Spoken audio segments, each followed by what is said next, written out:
Welcome back. Got a surprise stream. Managed to be able to get some time this evening to throw together a little bit more of the grind. Much more hopping and, well, the usual, basically. And suffice to say that figured I was going to be here anyways, so I might as well share it with you and see if anyone was interested in a bit of a chat.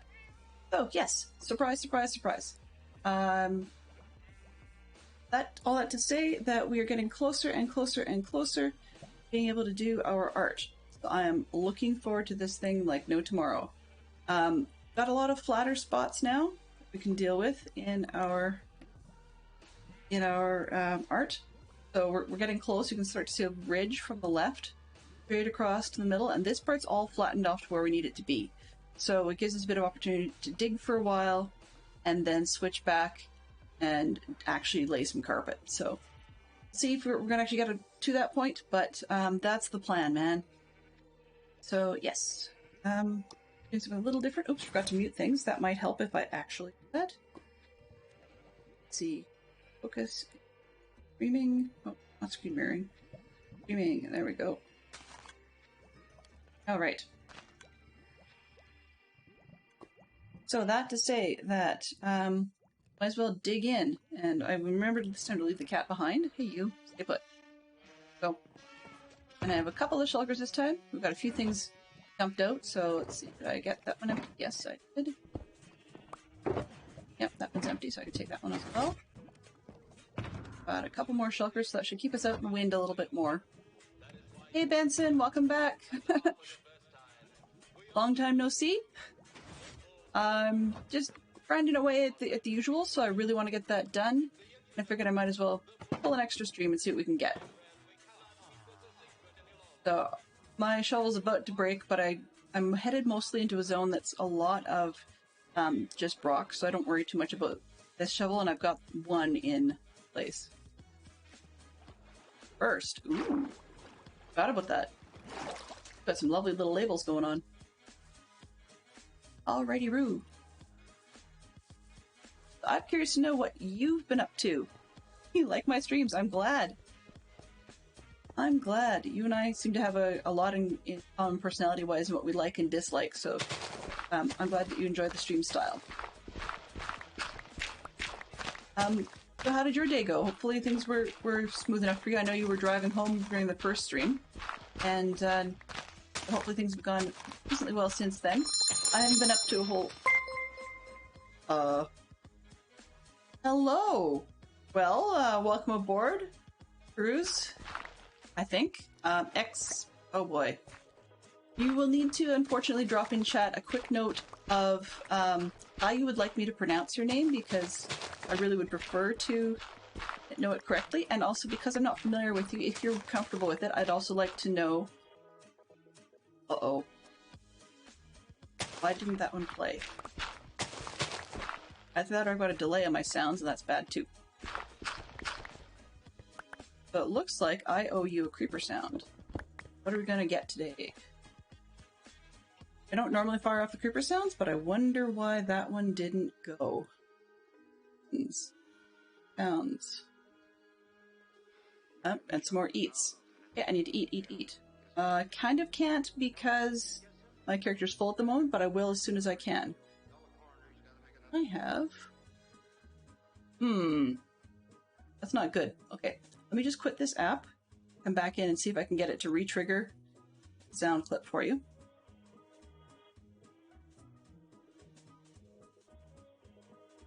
But obviously you've been here before because you had points to spend, so that's good to hear, I believe.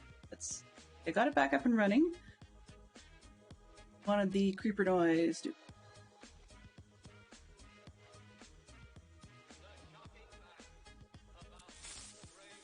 There we go. Aha! You've got the creeper and the eat. Let's throw that one up there just for the kicks. Eat it. Oh, hang on a sec.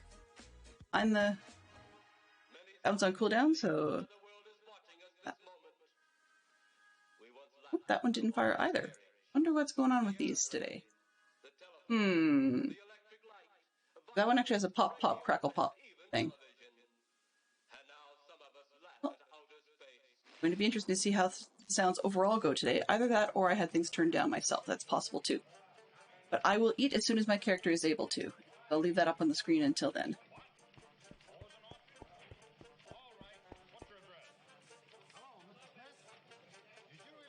I'm not in range. Darn. Oh, there we are. Whoop. And bounce. Been a complicated day. Okay, well, I won't push. If there's anything you do want to share, that's totally welcome, or not. That's up to you. Let's see. Dirt, rocks, random junk. Okay. Random junk, one being the pink one. And get those out of the road. Pink. Always do the sleep if I can. Do not like phantoms. So, yeah. Not high on my list. That one. Dirt, and get at it. Yep, that's fine. Enjoy your day. Have much you can of it. Crossing my fingers for you that all will be well. Or that it was complicated, and hope it gets better from here. Get this place cleaned up. Now, I know I've been at this mining biz for quite a while, and not a whole lot appears to have been done, but we've been mining down from the around about 94 down to 70, so I'm looking forward to getting this down all the way. Not all the way to bedrock or anything silly like that. I just want it down to 70. Just that will flatten everything off so that I can get into that part that I really want to do. I figure we can go vertical. It's a bit more visually appealing, but it also means that now that we've gotten to that point where we can do that, then I can actually pause and do some of the carpets as a bit of a break from time to time.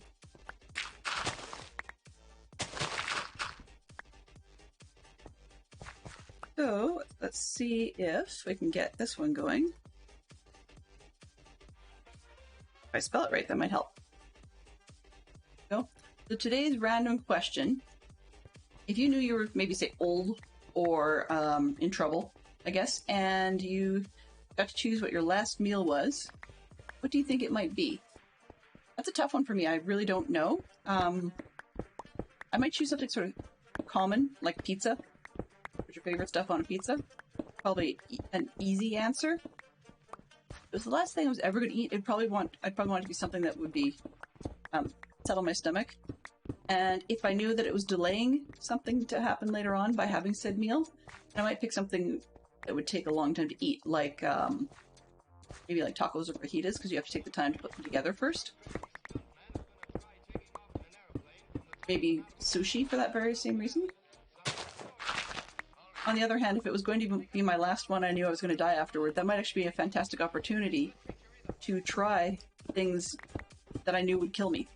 For example, I wouldn't have to worry very much about trying puffer fish, because if the poison killed me, well, I was going to die anyway, so whatever. Like, it doesn't really matter. That's a very dark question, but it just happened to be what the question of the day random generator pulled out when I was doing the setup. But, yeah, so if you've got any questions or answers to that, that would be... Feel free to dump them in chat there. Early. I'm not a huge fan of that question, actually. I'm going to rotate that one. Maybe we can come back to it later, but it's not great for today. Maybe. I think I set the new one up to ignore... Oh, there we go. Okay, yeah, so who would be the worst type of person to be stuck in an elevator with? Or the best kind of person? Personally, I think the worst kind of person would be somebody who complains at you the whole time and probably smells really bad. Maybe they've got bad gas, or maybe they tell you their entire life story in incredibly minute detail. I've known a few seniors that do that, and by the time you're a senior, while you may have more or less earned the privilege, not everybody wants to hear it, and you're usually old enough you've had a life story to tell. If a 6-year-old tried to tell me their life story in minute detail, I'd laugh, because they haven't had much life yet. Though an annoying toddler might be a bad person to be stuck in an elevator with as well. If you were to look for the best person to be stuck in an elevator with, maybe we might have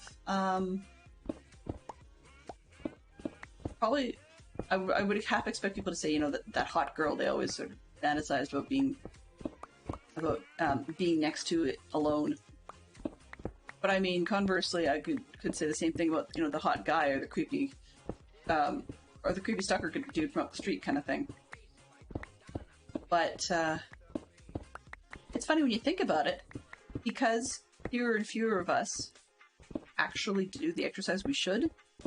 There are quite a lot of buildings where some places in buildings you can't really get to unless you take an elevator or an escalator. And the assumption is that if the escalator breaks down, for the most part, then it just becomes a set of stairs, right? But the escalators just take so much space to put in the building, so a lot of places won't have that as a backup. And once again, it's powered. So if you had a power cut or a reason you couldn't be using the powered device, like maybe a fire or something, then escalators probably wouldn't be any better either.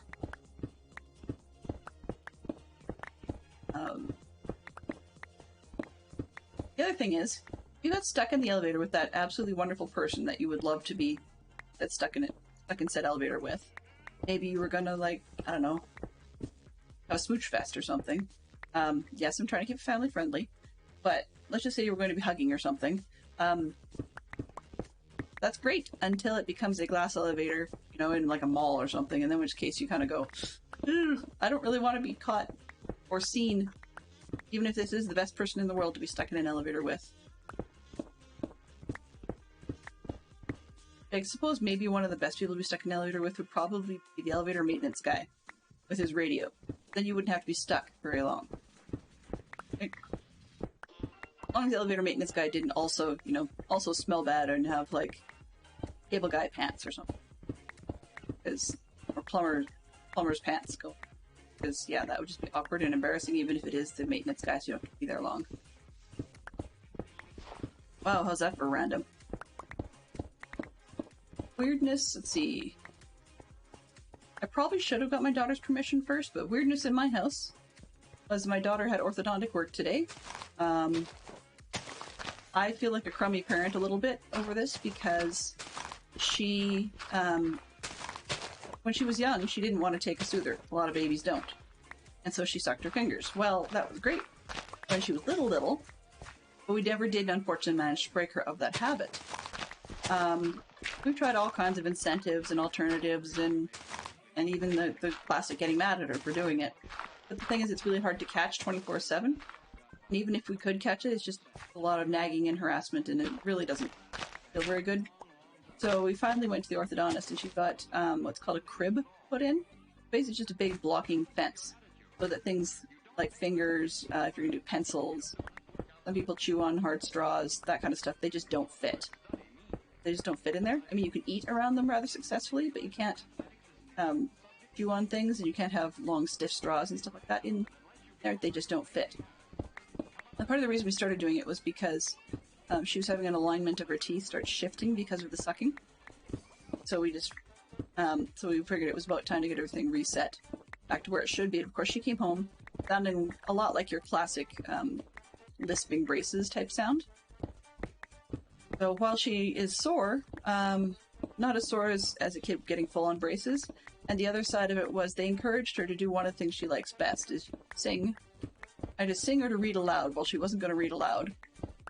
I did ask. But she instead chose to, well, or more or less I badgered her into singing songs with me. So basically we spent the afternoon looking at YouTube videos of songs with lyrics on the screen, and the two of us, or well, actually my son joined in too, so the three of us were singing along stuff. So that's what we've been up to. I probably could have been doing more prep for stream, but honestly, streaming is kind of my break from I keep saying it's my break from parenting, but actually, I'll be frank, sometimes it's an escape from parenting. But I think if I spend too much time prepping for stream and doing stream that people's tolerance for my streaming starts to drop rather notably. Okay, I can eat now. So here's the eating. All the golden carrot top off. Excellent. And that's check mark there.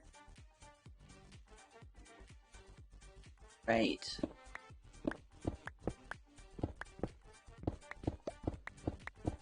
I don't know why that is. Those the redeems aren't coming through loud enough. I'm just gonna take a real quick look to the side here. Alerts and make sure I have those turned on. Yep, I do. Oh, whoops. No, I have some of them turned off. Okay. I have to figure out in my bot which ones not to use. So we're going to get some duplicate stuff going on for a bit. It's just that I've got two different things going on in my alerts layout. Ah, that's just the way it works for now. We'll get double sets of pop-ups. That's probably best at the moment. Off. Okay. There we go. Well, hopefully we'll get things going. I was trying to get one of the pop-up sets to not show, and by avoiding that duplication, I accidentally shut off the feed that had all the sounds. So that doesn't help anybody.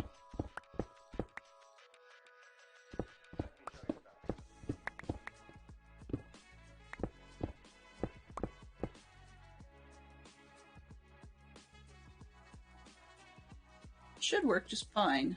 Property. Oh, yep.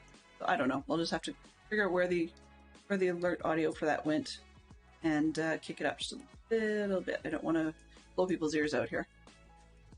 Oops. Bedtime. I was doing some of this mining this morning and trying to get it over with. I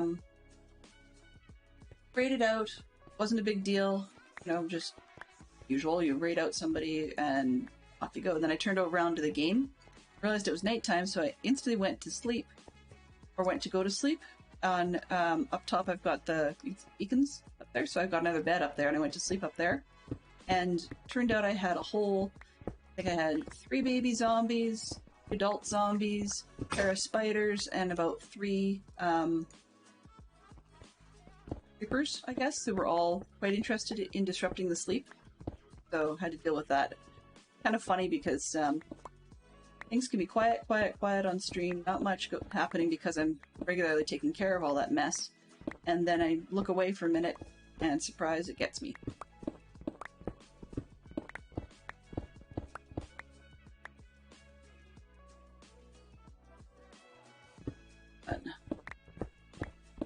So we're actually at the level 70 that we want.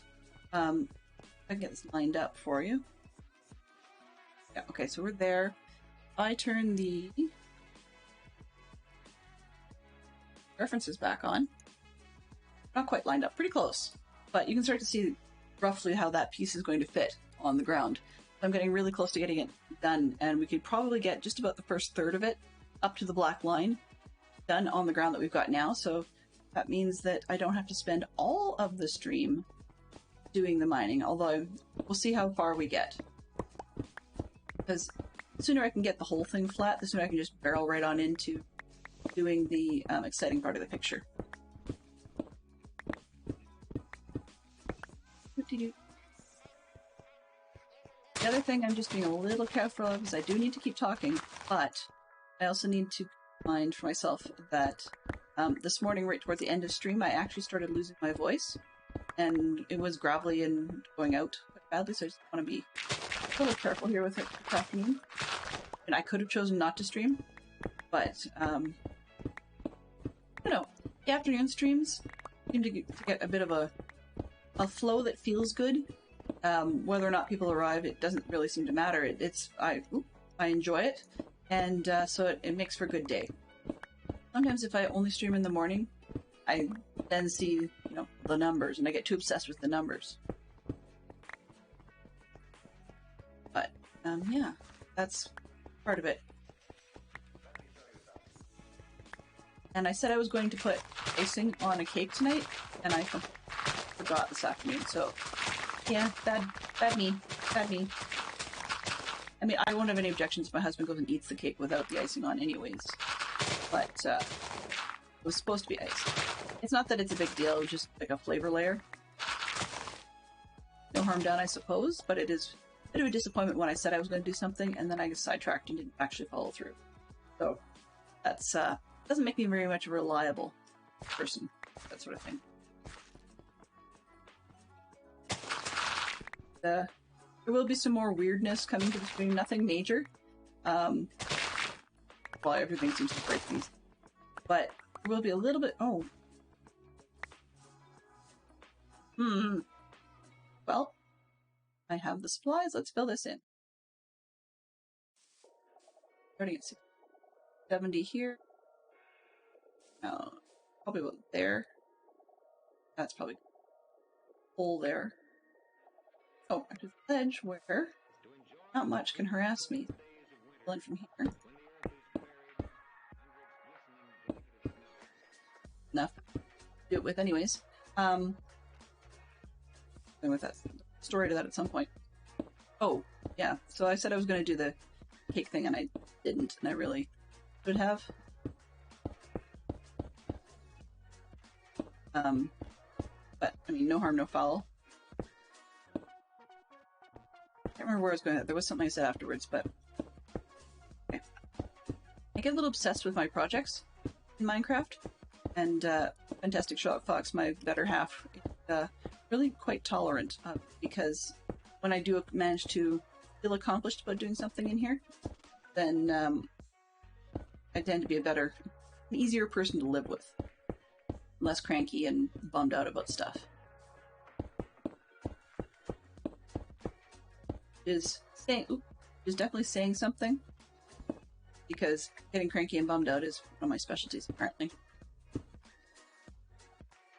Back here. I'm gonna regret filling that in, aren't I?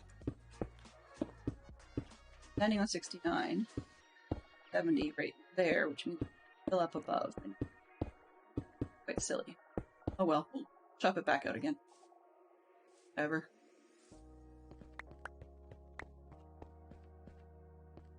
More room in my inventory, right?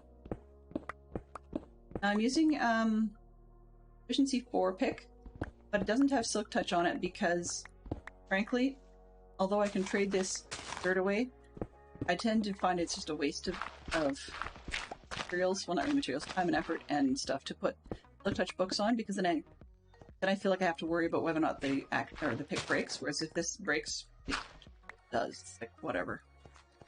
As in, that's the end of it, and I don't really care.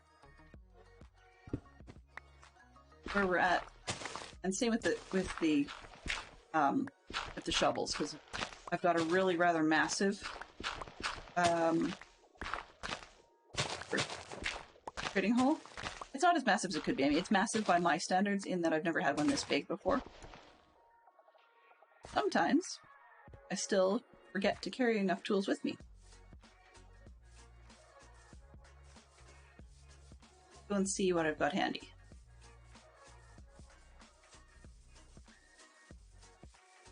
But this part I did fill up to 70 on that level, and that's why it's got the flat level with the torches, so that I know that's sort of the bottom, and it makes it easier for me to figure out where we're at. Okay, this is the good shovel, but it'll have to do. Do I have any crummy shovels in here? Any tool here? For a pickaxe, good now. An axe. Well, that's not going to help me much. Okay. Put that away. It's usually a box.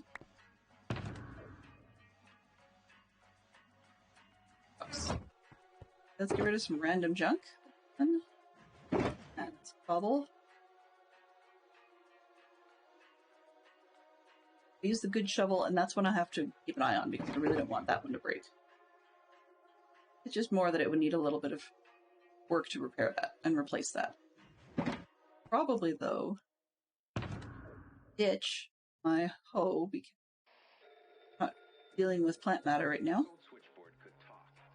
Everything. I'm going to keep the milk bucket because, unfortunately, I tend to get visitors with the patrol parties, and this purple one you can see is home, just don't want to forget, like get Bad Omen, forget to clear it, and then have issues because of my trading hall, the base.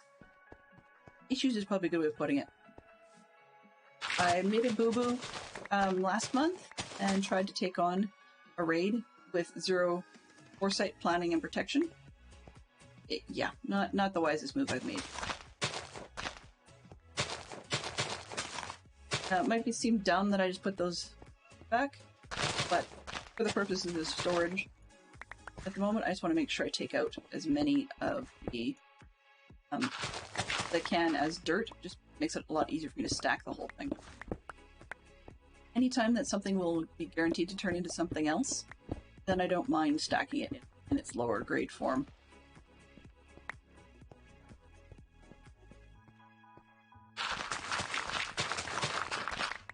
Oh, crash.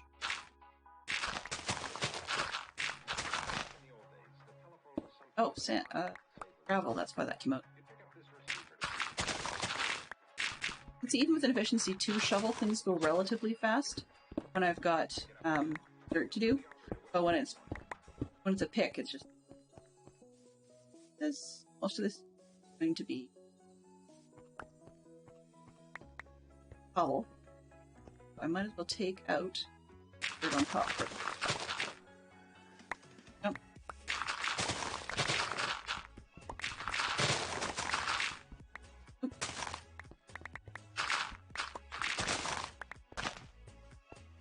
And this one, it has Silk Touch on it, so that's part of why I'm getting the grass blocks now. It just occurred to me that was a really dumb move on my part to put them down and expect to get dirt blocks out of it.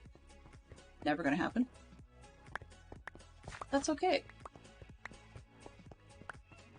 So I've got one set of tools that are sort of my favorites, and they're the ones that are all souped up as diamond. But I don't actually own any netherite tools yet. Have not actually dug those. Actually have not spent enough time in the netherite to have even seen a Cinnabon in person this season. Previous seasons I have, but not this one. Just one of those things where I just had enough ideas going on in my head that I wanted to work on, that it precluded me spending the time in the nether for those sorts of things. I didn't see necessarily the value for time investment. However, I mean, the difference is that by not having done that, we don't get the near insta-mine of the netherite tools, and I do miss out a little bit on that extra durability. But so far so good. I mean, it's been a half decent exchange for this, like the time, I would say saved, but the time spent doing other things that I was enjoying more. While strip mining or branch mining can be fun, I'm not a bed bomber, never will be. Not that I can't, I just don't like the way it looks and the mess. I like tidy. So the result, of course, is that bed bombing is not high on my list. Not to mention, like a few of the more noob-style players, lava and I are not friends. If I don't have the ability to control it in a lava farm, I'm not really interested. So yeah, there's pros and cons. But what I'm doing back at the base is actually wasting a lot of materials that are renewable, a la string and bamboo and lava, a smaller farm, just to convert a lot of this bubble back into stone purely for the purpose of being able to use it for repairs and for XP with non-zombified and cured villagers. Me just felt if I did do the zombie and curing thing, well, there's nothing wrong with it for those that like doing that. For myself, I felt it was just a little bit too... I didn't have to put in any effort. So, the resulting effect is, while I sometimes do repairs on screen, really I try and avoid doing repairs on stream just because it's not as fast as some players like to see. There are things that are worth doing and things that are not, and frankly, what I'm doing right now is actually one of the categories of not, but people seem to be tolerant, so good. We go for it. Do I have a rant of the day? Probably not. Trying to avoid having rants of the day.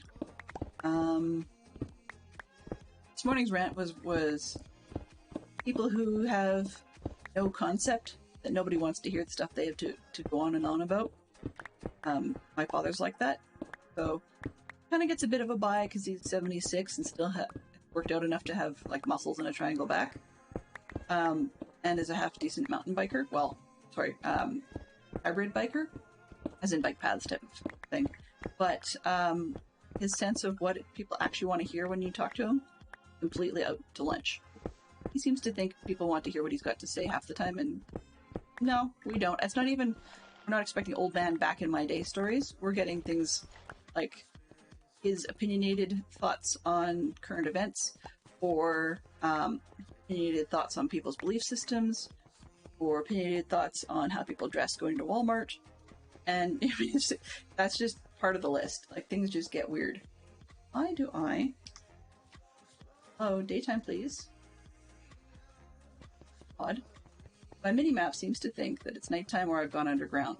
There you go. Play. Oh, I see. Okay. So there must be a cave nearby because it thinks that I'm actually in cave lighting. Okay, that explains a lot. But in any case, so nobody would really want to be around my father, and I'm kind of glad he's... basically, he's very clearly said that he doesn't care what I do on the internet. Not in a crude way, it's just, he has no interest in the fact that I stream, so I can sort of say whatever I want. I don't know. My mother's aware, she just has better things to do. But she doesn't bother watching either. Which means I can say what I like. I mean, frankly, by the time you're, got your own kids and stuff like that, and they're in grade school, it's not for your parents to tell you what to do and say and think anymore.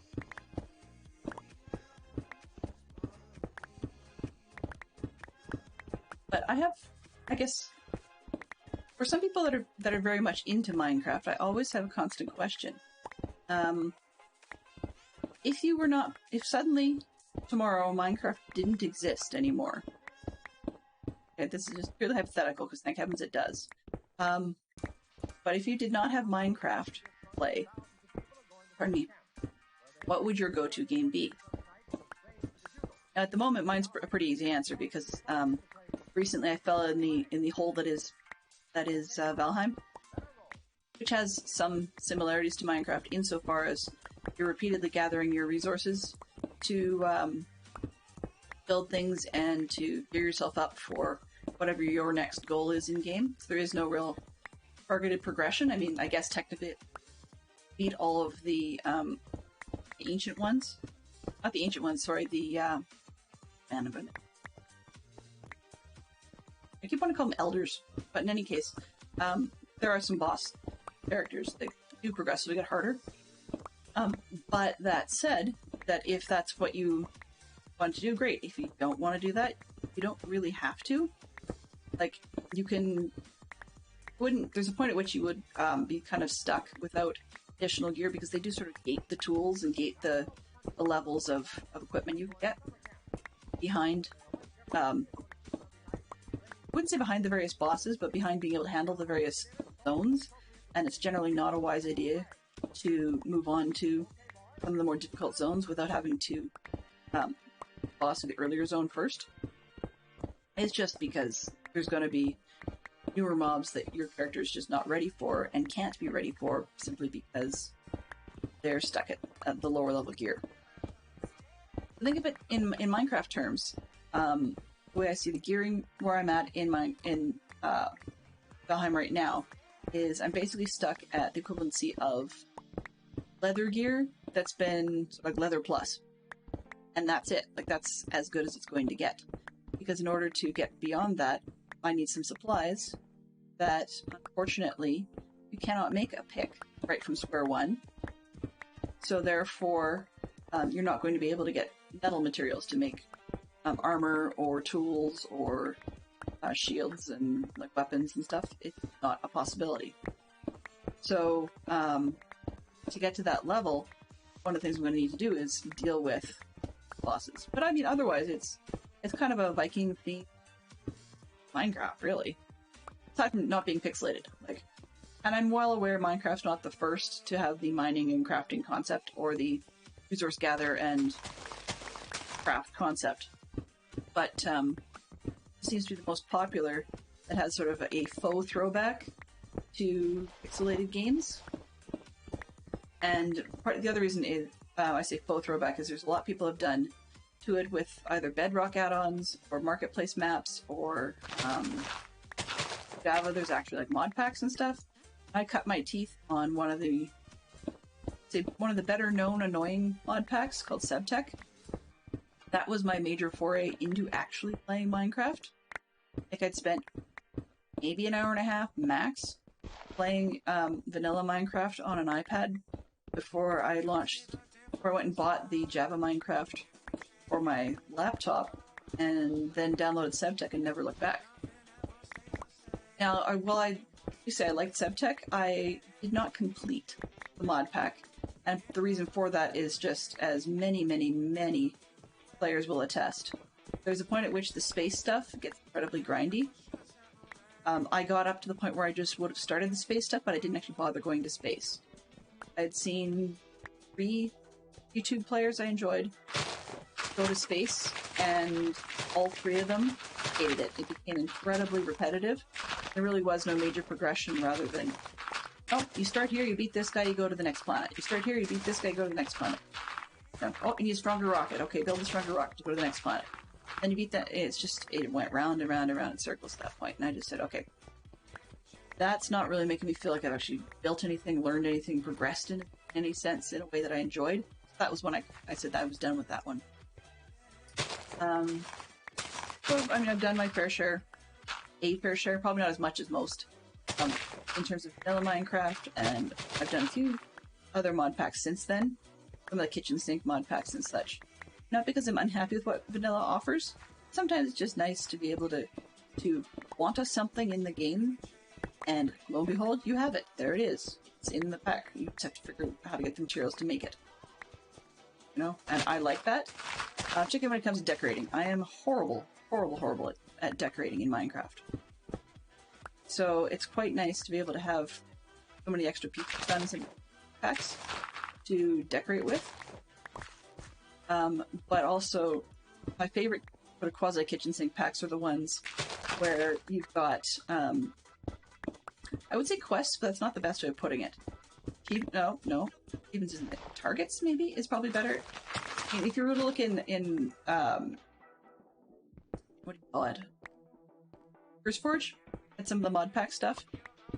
Some of the things I like would be found under the quests category, or the progression category. But it's not always that way.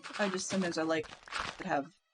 I think sometimes the packs are actually really minimal in terms of their progression. And then in that case, for my personal experience of the game, it's hit or miss as to whether or not I enjoy it. Oh, nighttime again. Nighttime. I will admit I'm enjoying the playlist I've got going right now. I don't know the songs. It's not like I'm going to groove to them or anything. But gentleman by the name of Odd Chap. And Odd Chap... Well, who isn't? Odd Chap is a little odd, as you can expect. What that means, in terms of the music, is that he plays some pretty good stuff that I get a kick out of. I'm enjoying his electro swing sort of thing that is DMCA free. I'm always on the lookout for appropriate DMCA playlists that I can use my Spotify account. However, I have to be careful because I really don't want to get caught out. People say, oh yeah, this is DMCA free, and then find out later on it isn't. Or the biggest situation I've had in that respect, more commonly, finding out that it's users making them. And the problem with that is just that some of the music may have been DMCA free at one point on a limited basis, but then the artist may have found, for example, that, oh hey, I can make money out of this. So therefore I will monetize my songs, whereas they weren't monetized in the past. And while they don't necessarily complain about copyright on old stuff at that point, they may actually complain about copyright going forward, which then gets caught in a huge sweeper net, and everybody caught. And I'm not really worried about monetizing things. I just don't want to be flagged for having, quote-unquote, done something wrong.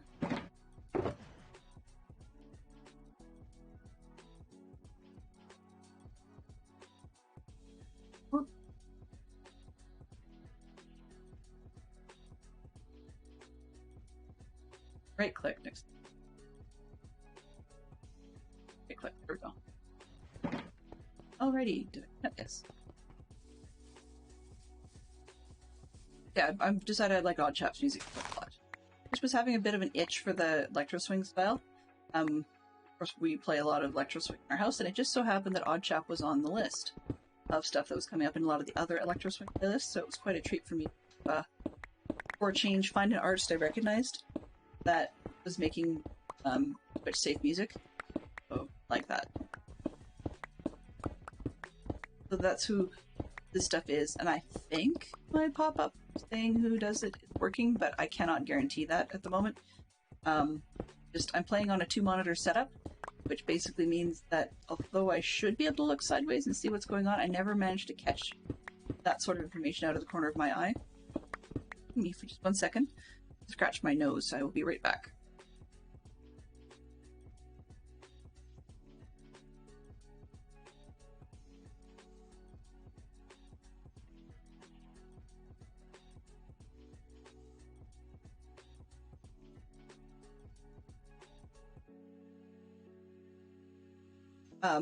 Allergies in this area. I don't get a drippy nose as much or stuffy nose like I do manage that with the antihistamine stuff, but for some reason, my nose itself starts to feel crazy itchy, kind of like I've got a hair tickling it, and I just can't make that stop happening. So it looks a little odd in the camera, but you should have seen it when I had the VTuber character going. It really, pardon me, it really looks odd. When I had hand tracking, that was a little spasmodic, trying to work functionally with a character. I would start stretching all over the place in directions.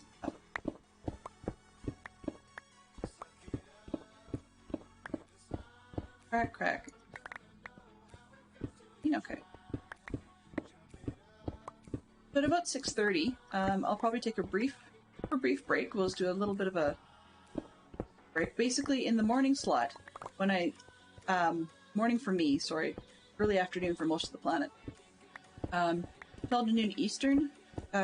Tuesdays and Thursdays I play Minecraft, and then Wednesdays I play Valheim. But on the Tuesdays and Thursdays, right smack in the middle of my stream, there is a server reboot, and so I've taken that opportunity to do some LEGO redeems.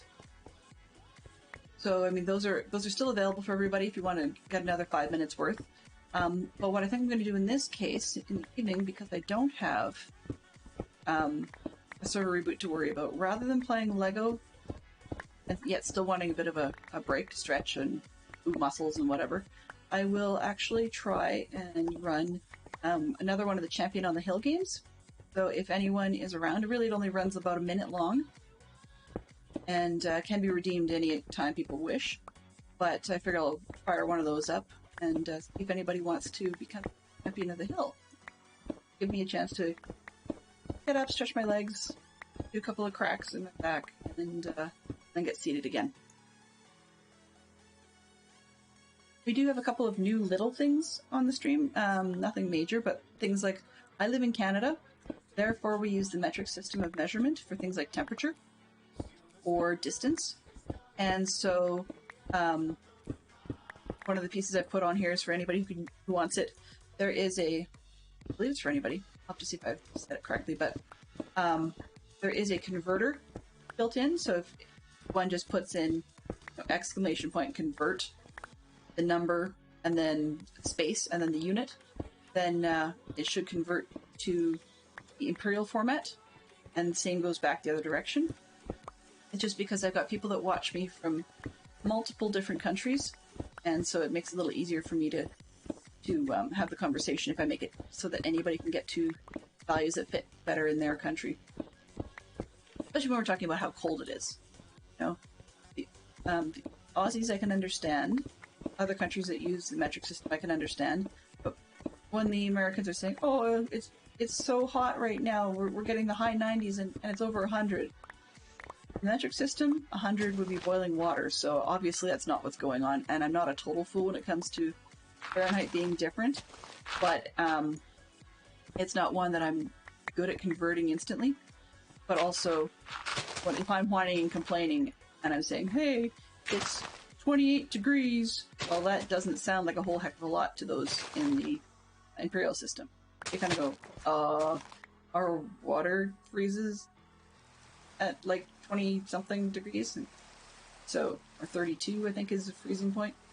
Anyways, so it sounds really ridiculous, but that's kicker. I threw that in there. We also have dad jokes. Everybody and their dog needs a dad joke to make them smile once in a while. So we do have dad jokes on stream, and all you need for that is an exclamation point joke. I believe I left it open for everybody.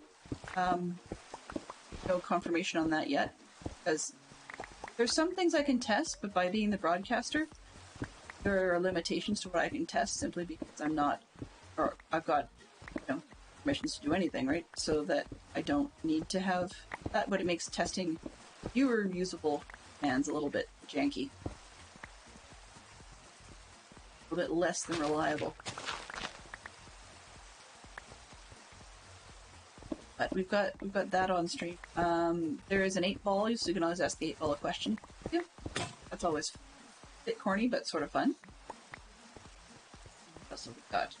I don't think if I put anything else. A couple loop your redeems. Depends on how much poison you want to endure for yourself. So we've got the King of the Hills we talked about, or Champion of the Hills, sorry, as we talked about. And then we've got the Lego 5 minutes, and then if you're really up for some punishment, we've got the attempt by Delenn to warble out a piece of something random, song-wise. So yeah, that one is, your mileage may vary, whether or not that's great or punishment. Personally, I think the latter, but, it was popular for a week, and then popularity fell off, and frankly, I can't blame them. I do not think I sing well, but it's one of those things that I do because I enjoy it anyways. So, yeah. It's like, in a way, it's like my streaming. I do it anyways, so I might as well share it with people. And sometimes I'll be known to just hum something or start a little bit of something on the stream gratis anyways. Because once in a while I've actually had people, I'll start humming something, and then they'll basically redeem because they want the next piece. As you can hear, my voice is a little shot today, so I wouldn't recommend it. Just letting you know that it's there. Also, there are your standard glut of various Minecraft sounds. The only differences to note is that the creeper, which we had to artificially fire earlier, and I don't know why that was being... that one and the spider noise have a couple of... Actually, a few of the other ones do. Where I could find multiple versions of that sound that seemed all relatively similar in volume and quality, then I put them in and allowed it to pull randomly from that list of sounds. So, for example, the creeper sound, sometimes you get a hiss, sometimes you'll actually get it to go all the way through to the explosion boom. And that just makes it a little more fun so that nobody really knows what we're going to get. Part of the reason for that is if the creeper noise actually does scare me, so if you do get me with the creeper noise, it means that I can't cheat in a way by just waiting to see if the thing actually explodes. There's a real creeper who would get hurt if it exploded, or you'd have some sort of consequence if it exploded. Whereas if it's just a hiss, it's a big giveaway that it's fake.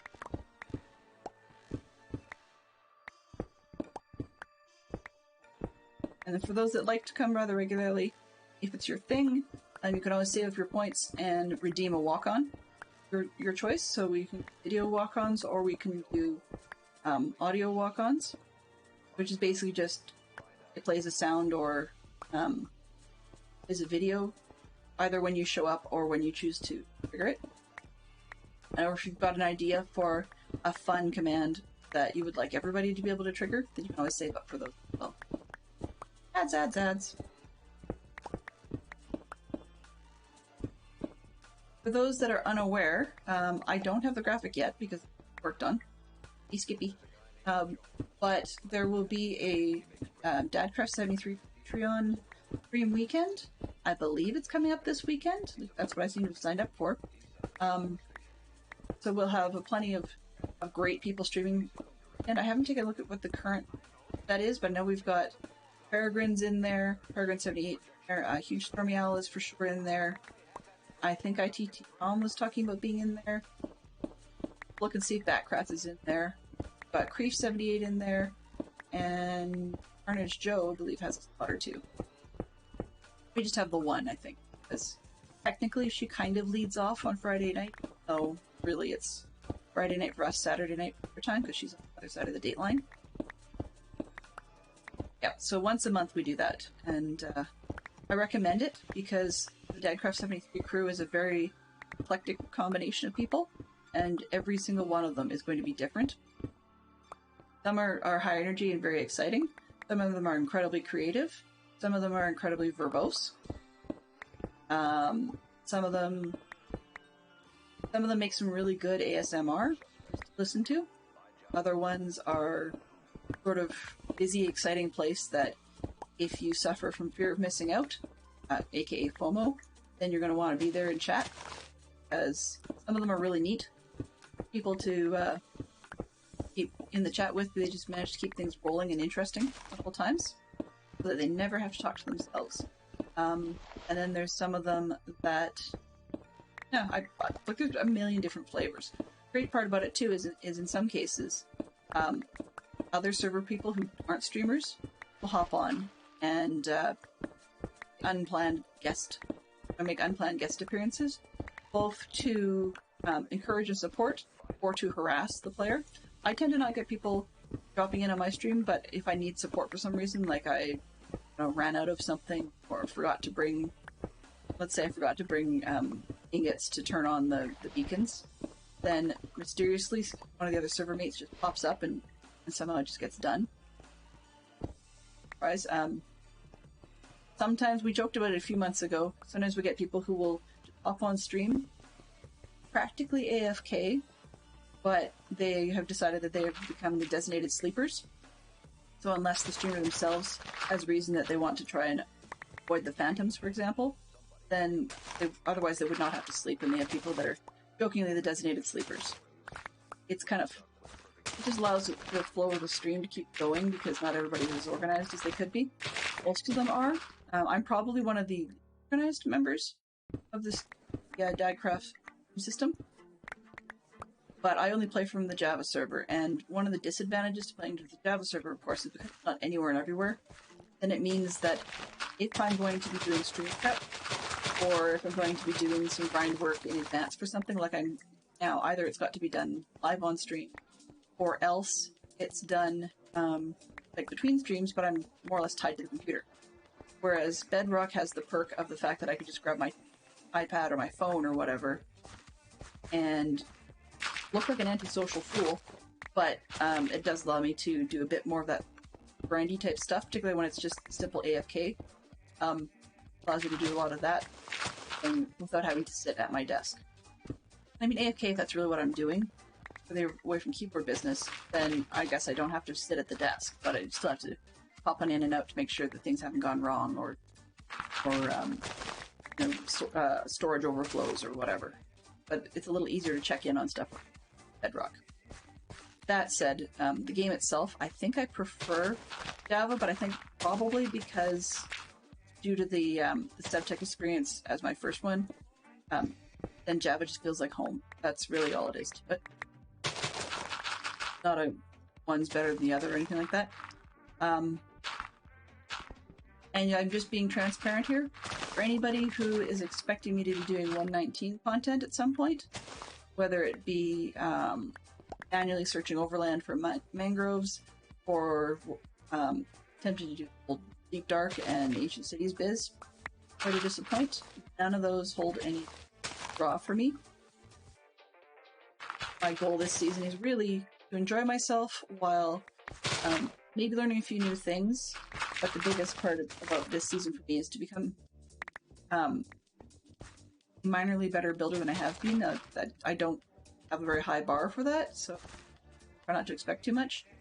But that was my goal for this season, to be little bit of a better builder, or at least a less afraid builder. So I do have a mob farm. It works. Okay, it's broken again, like in some ways. So I do have an issue with spiders. That I like the spiders, but I need the string. But I also don't like the spiders because, of course, it supports the mob cap. And they can climb back up, and they can avoid the water that's attempting to flush them down the drop chute. So, there's that. I do have... I was going to call it a raid farm. More, it's a safe raiding zone. It's probably a better way of putting it. Because it's incredibly inefficient. It takes forever, and sometimes I don't actually complete a raid because it comes out. So yeah, but I learned a lot, right? Like, that's really what it is learn a lot. And one can argue next season, if there is a next season, I can be better at it. Maybe. Either that or I'll make the same thing because I don't really need a ton of whatever it is, and the lack of efficiency doesn't bother me. That too. One of my goal items for next season is by design, is going to be a medieval village, because I've never actually done a full-on one. I've done a few medieval-esque buildings here and there. I've never actually done a medieval village. And it's probably not going to be very historically accurate, it's just sort of whatever feels right. But I've just never done it, so, first time for everything. That jazz. But the big need for next season will be to allow myself to be a hoarder, even bigger way, and actually figure out doing a proper storage building if I don't end up doing one this season. I'm not super happy with where things are at right now. So, yeah. That's okay. Everybody's got their own way of storing things. There are actually quite a lot of players that have fairly large bases, and by comparison, mine's actually... Even though it's got some weird sized builds in it, quite puny, and I'm not using a lot of the spaces for storage. There were plans, but plans got jankified really fast, and I dropped them, and I got on to other things, and yeah, so I have a lot of half ideas going on this season. That's okay. Every season's different. One of the things I like this season is the crowd on this server has shifted. So with the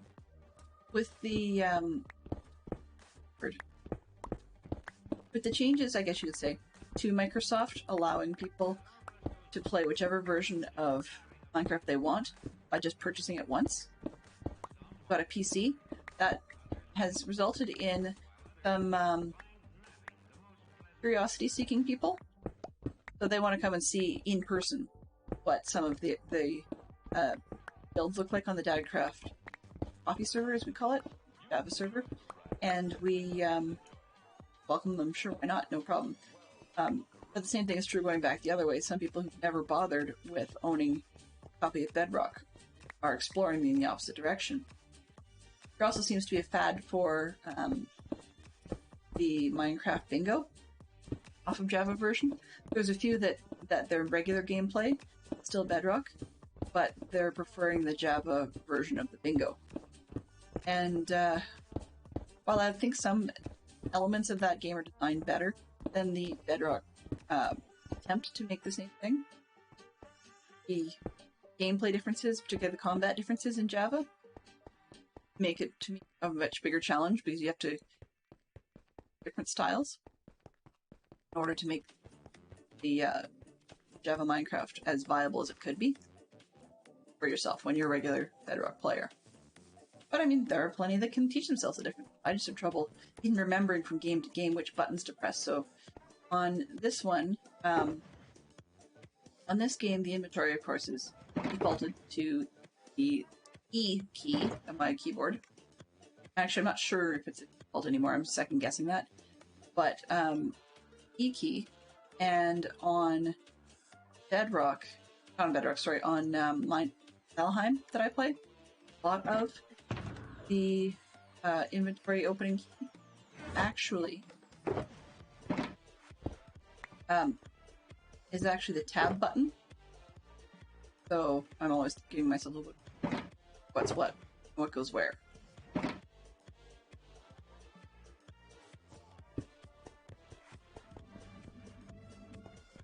And dump some more cobble. With a cleaner inventory.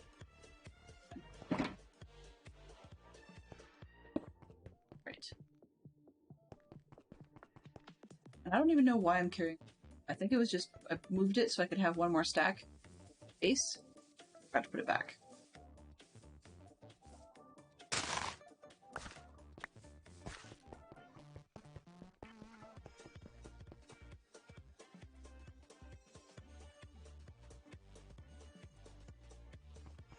I get the impression sometimes that we have lurkers who, I don't know if they come for the points or what it is, but I appreciate every single person, and I have a suspicion every once in a while some of the lurkers I have just actually never left.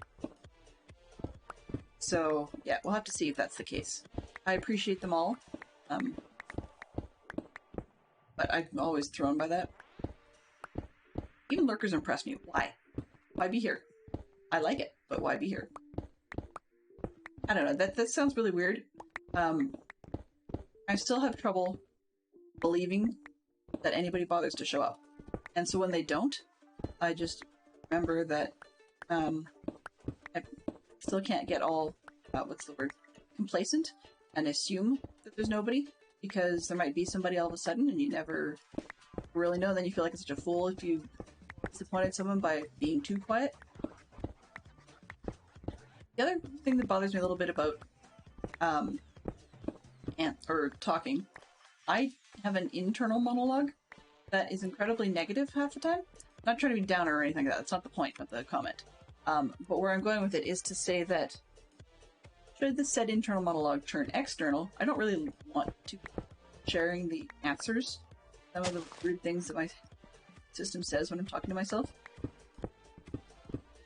Not to mention, if one gets too much in the habit of externalizing an internal monologue, even for the purposes of a stream or a video, it becomes a little bit of a habit in public, and then you feel like a real fool if you get caught talking to yourself, because people can actually suddenly grow in 3 heads.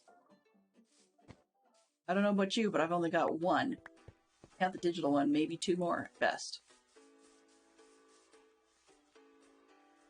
Now, we're at the halfway mark, so I'm actually going a little different here.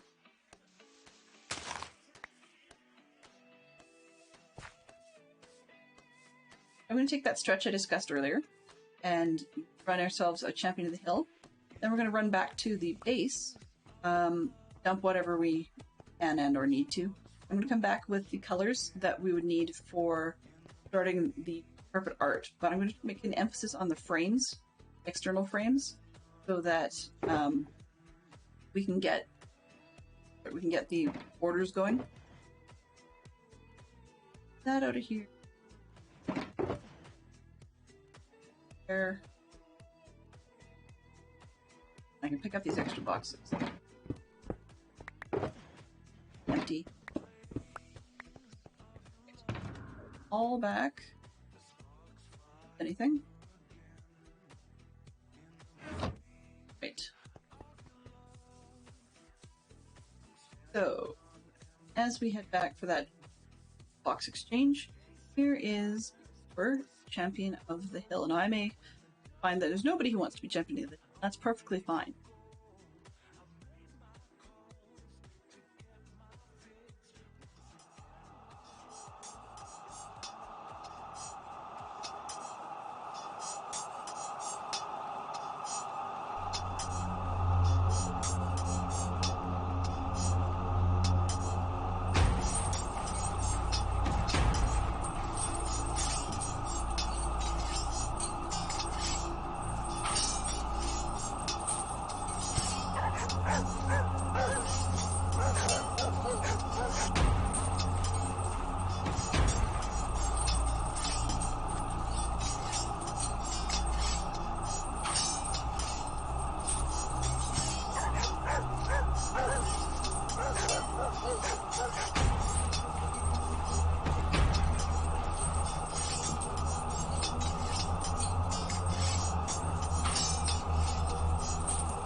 okay. It is what it is. Get this away. Yeah, so that's just a little bit of fun that I can throw out there from time to time.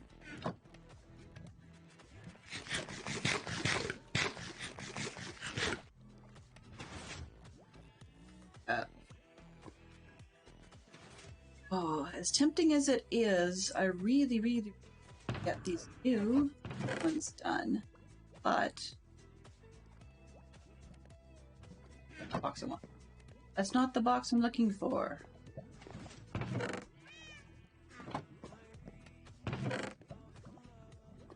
What do I do that? Whatever. I'm gonna put these in here. And if we get people hanging out other than just myself, then I may actually swap over and start doing the purple carpet borders. But until we do, I think I've got some cobblestone dirt. Got some boxes I can dump. And I've got some empties. So I'll just water for a second or two, then go. This one. But I'll water for a little bit. You can just go mine some more because I want to get that done. I know it's not exactly the world's most exciting under the sun to be watching. I couldn't blame you guys if you...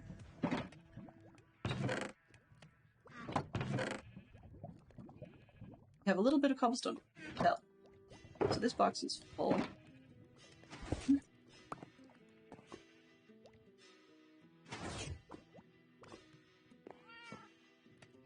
Oh, we can go there.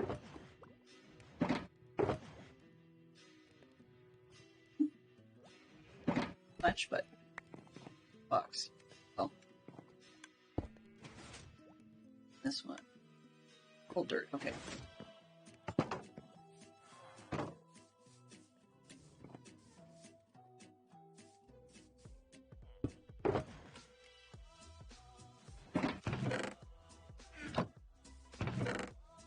No.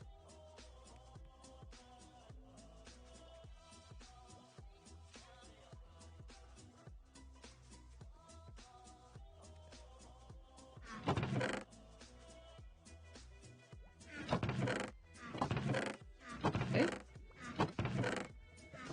Out of dirt. Creepy. Why I have so much dirt, I will not know.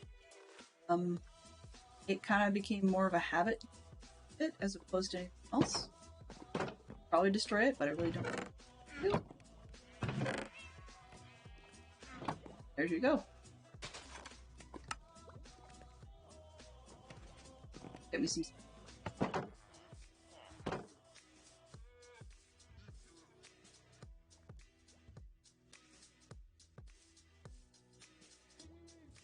That's not one of those scenarios where I need to put quitting while in my head.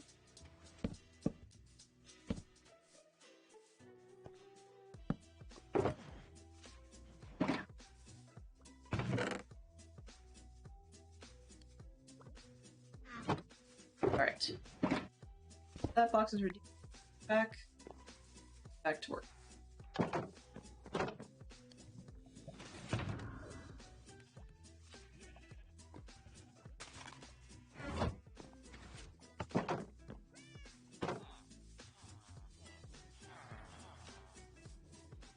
I, like you, look forward to doing something different in this area, so I do recognize this is not the world's exciting thing.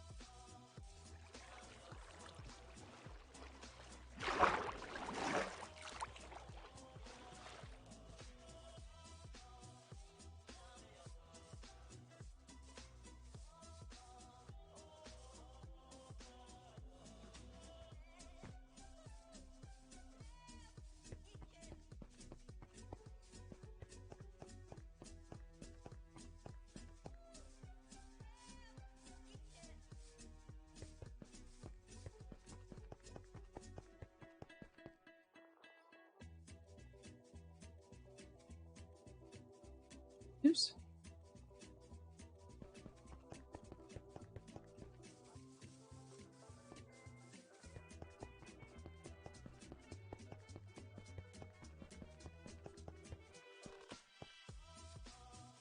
Let's just keep on keeping on. I'll see whether long or whether we just go.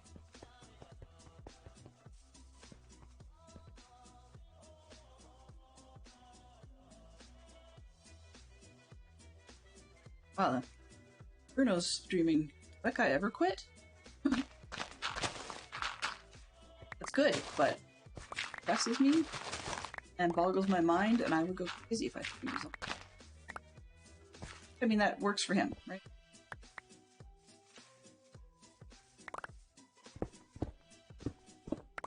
This.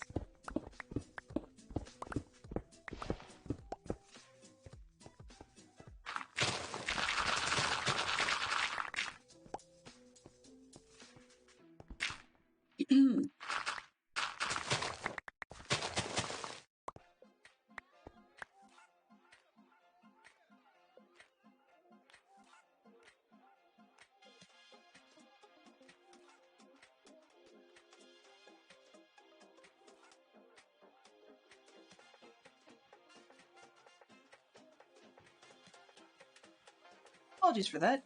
Thank heavens for the mute button.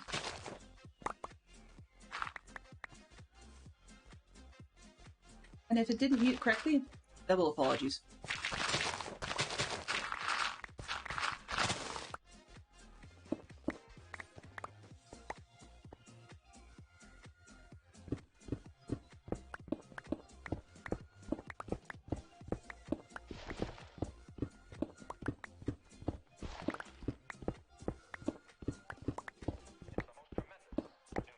Trying to get a flow going and get something half decent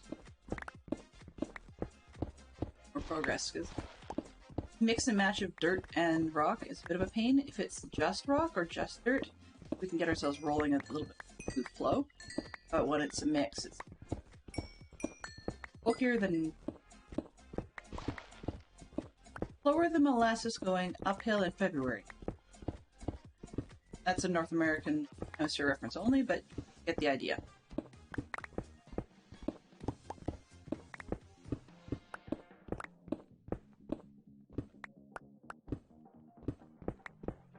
Ballstone.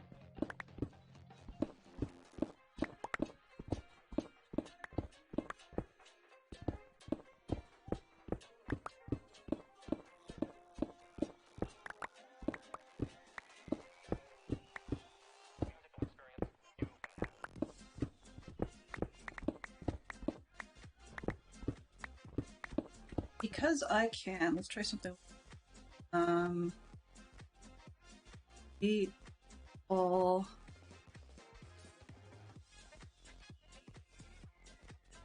Oops.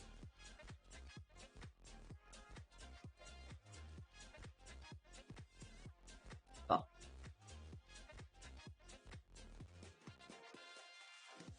Magic 8 Ball says, yes, definitely. Hello. Hello. Your timing, late Jen, is rather amusing. Welcome aboard. I'm glad you're here. Feel free to lurk if you have things you need to do. I'm still chopping out the usual bits of block. We are making some progress, though. You can see we're slowly making our way across. And, yeah. Hoping to be able to start. Goal at this point, at minimum, and part of why I'm pushing it through as quick as I can. No, you didn't ruin it all. Not at all. You rescued me. I actually was being ridiculous when I asked the Magic 8 Ball if I was going to be talking to myself for the rest of the stream. And Magic 8 Ball has a very low opinion at the moment. It said, yes, definitely. So I would say you rescued it rather than ruining anything. So yeah, not trying to be negative or anything. It was just mildly amusing because looking at Twitch the other day and had been chit-chatting about time slots and averages and, you know, all those metrics kind of stuff. Well, metrics don't really mean a lot in the grand scheme of things. It was mildly amusing because I looked at the average numbers. And on the whole, every time I streamed in what's a lot of people's evening slot, that I would get, a few viewers. Like my average would be 7 or 8 or something like that, sometimes even 9. And then during the day it'd be, let's just say 4 was optimistic. So on the whole, the overall averages were slowly crawling downwards. And it's just the reason I cared was because I wanted to know about how I was doing. But today was one of those ones that contributes to the average going in a downward direction, even though the time slot was one that usually contributes to it going in an upward direction. And as it gets towards summer, I'm expecting that to become more and more prevalent, just because people have things to do after work and after school, and they want to get out in the fresh air, and don't want to be sitting in front of their whatever it is they watch on, and just watch streamers. It's not bad when the weather sucks and you're stuck inside, but I fully expected this to happen. It's just funny that timing worked out the way it did. Okay, 8 balls generally are liars. That's par for the course. That's part of why I find them amusing, because they're so ridiculously wrong most of the time.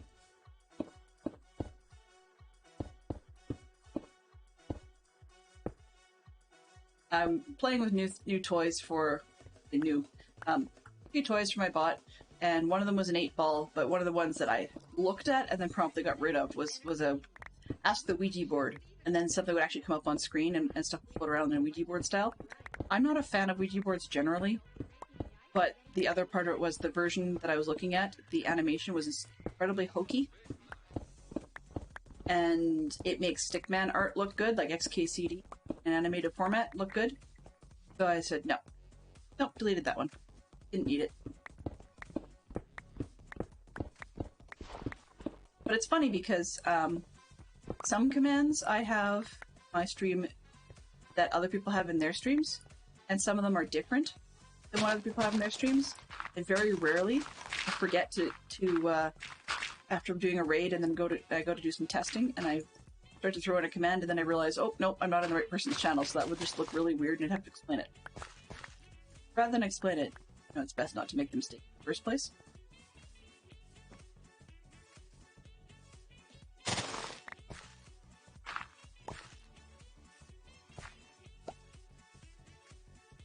There's one, just for kicks, why not? 8 ball are 8 balls liars.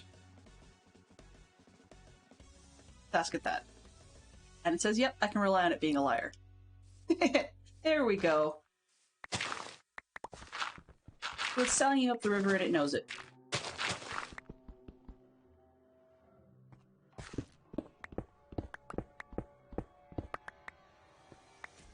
There's one. So if the 8 ball is lying, it knows it's lying, and is the response about whether or not it's a liar telling the truth?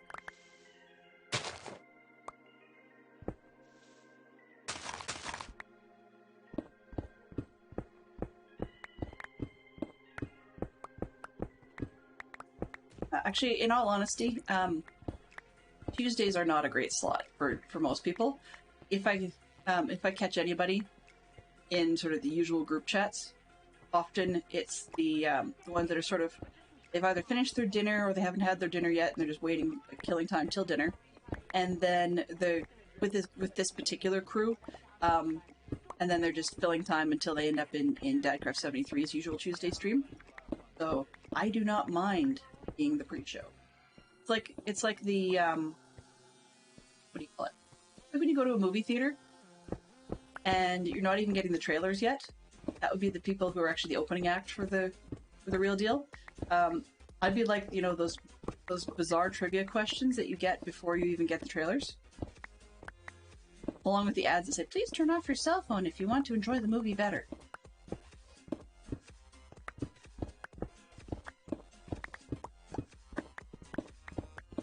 That's what I probably need at one point, is when I get the server reboot in the morning stream, is clips of like the 1950s intermission ads that show you about the concession and to go get your hot dogs and drinks and stuff. It doesn't work as well when I tell it, but often they were black and white line arts where you'd have like a little dancing hot dog with a smiley face drawn on it and stick arms and stick legs, and he'd be dancing next to like some sort of soda pop container, and sometimes you'd have a ice cream treat on a stick, sort of popsicle style or whatever, dancing alongside them as they're all marching along, telling you, "Yep, concession is open in the lobby, and you have 15 minutes intermission, and please go get yourself a treat or a snack." Because my intermissions are a little bit shorter. It's he's going to go and do 5 minutes of Lego break, or probably run a Champion of the Hill, and then you go back and do more of what you were seeing the first time.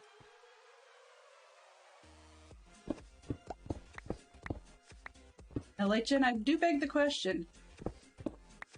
Would this be reruns and seeing them on the internet?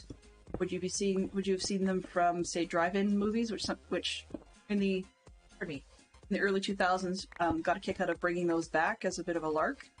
Or pardon my asking, would you actually have seen them in the first time round? I'm quite a fan of old movies, and my mother's family actually used to own and operate a movie theater when she was a kid in small town Prairie Province. So she's seen quite a lot of movies, but also that a lot of the ins and outs of old little small town movie theaters really did appeal to me over the years, just probably because of that connection. In the theater.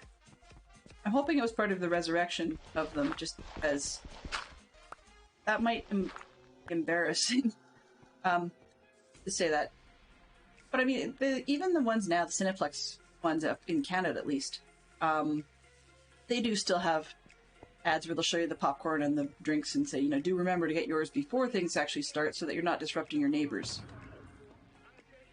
There is that. Let's put down these schluckers, and we got it out of the road, and I can my good pick for a while until it starts to get low and worn out. Yeah, drive-ins were amazing. I used to love drive-ins. Going as a kid was so much fun. It didn't last too long in Canada, and part of it is just because we were farther north. So, two side effects of being farther north is that one, planet being what it is, it takes a lot longer for the sun to go down up here, which meant that you either had your movie backlit, and therefore it was hard to see, or you had it front lit and hard to see. It was kind of in your face, like there wasn't a whole lot of sideways that worked too well. But I did love movie theaters, and especially when they had double entry. Yes.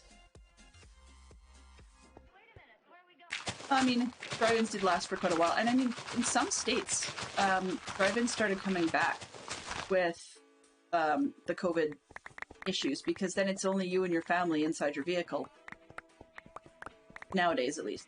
You can just turn on the required radio station for that particular movie, and off you go. Whereas, we don't have to have the older style where you either... In the 80s, I guess, they started it, but in the 80s, when you went to the movies, the drive-in, you had antennas, like little antennas, but like a wire you had to clip onto your vehicle's external antenna to be able to hear the movie. And then, of course, even earlier than that, as you often see in the older movies, the drive-ins would actually have a speaker with a hook in the back that you actually had to put over top of glass on your window in order to be able to get the little speaker to hang on your side of your car. That's what you used in the movie. But thankfully that was before my time.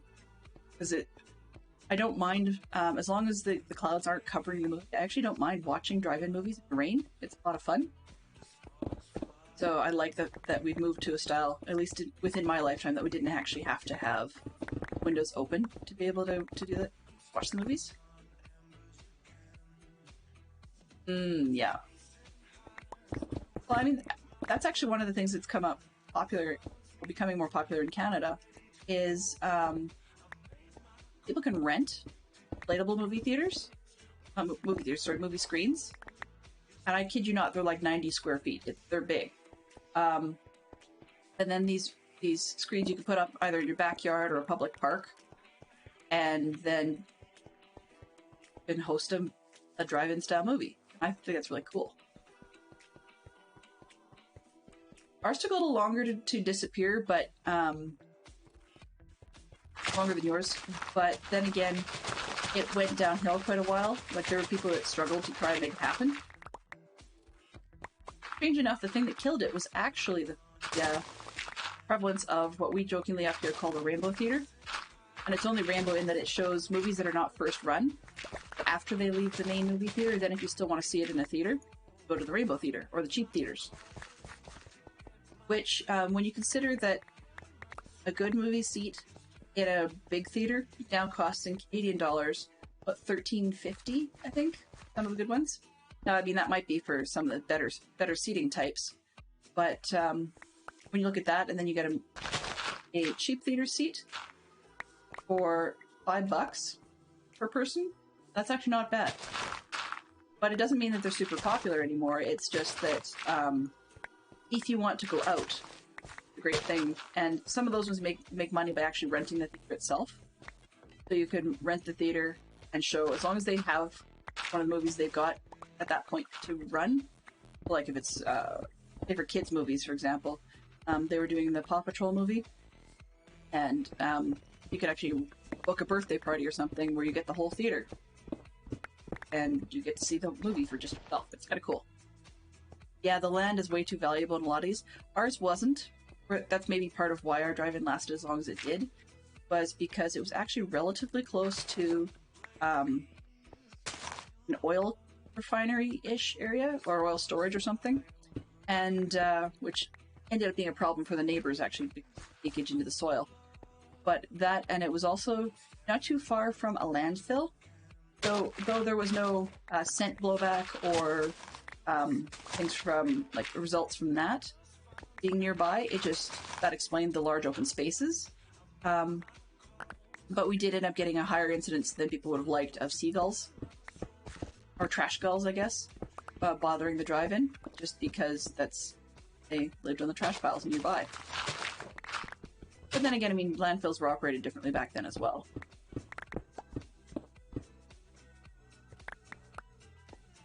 Now, when you do a $20 US movie you do a movie for $20, what do you get for that? The reason I ask is because, pardon me for those, some of the ones that we see in Canada, when you go to see a movie in the theater, we'll get sort of a recliner style chair. It doesn't really recline that much. They're actually really, in essence, love seats with an armrest in between, but you can't actually put a third person in the armrest. Unless it's a toddler under 3. Just doesn't fit. But in any case, we've got that. And then we've got a big screen, big sound is sort of their big thing. But we still do have some of them that are doing 3D movies. In the regular digital 3D can be done in any of the theaters. You don't necessarily need a special projector or a special theater for it anymore. Get the sounds and stuff. There are some nights that you can pay extra, and then you will actually be able to get a theater that has little tiny armrest tables where they have a liquor license, and you can order a drink, or you can order, like appetizer-sized food to your seat, and there's a couple of designated times during the movie they will actually come and deliver it to you, so you order it before you sit down and then bring it to you. That one, I can't recall how much the tickets are for those, but they're a little more expensive as well.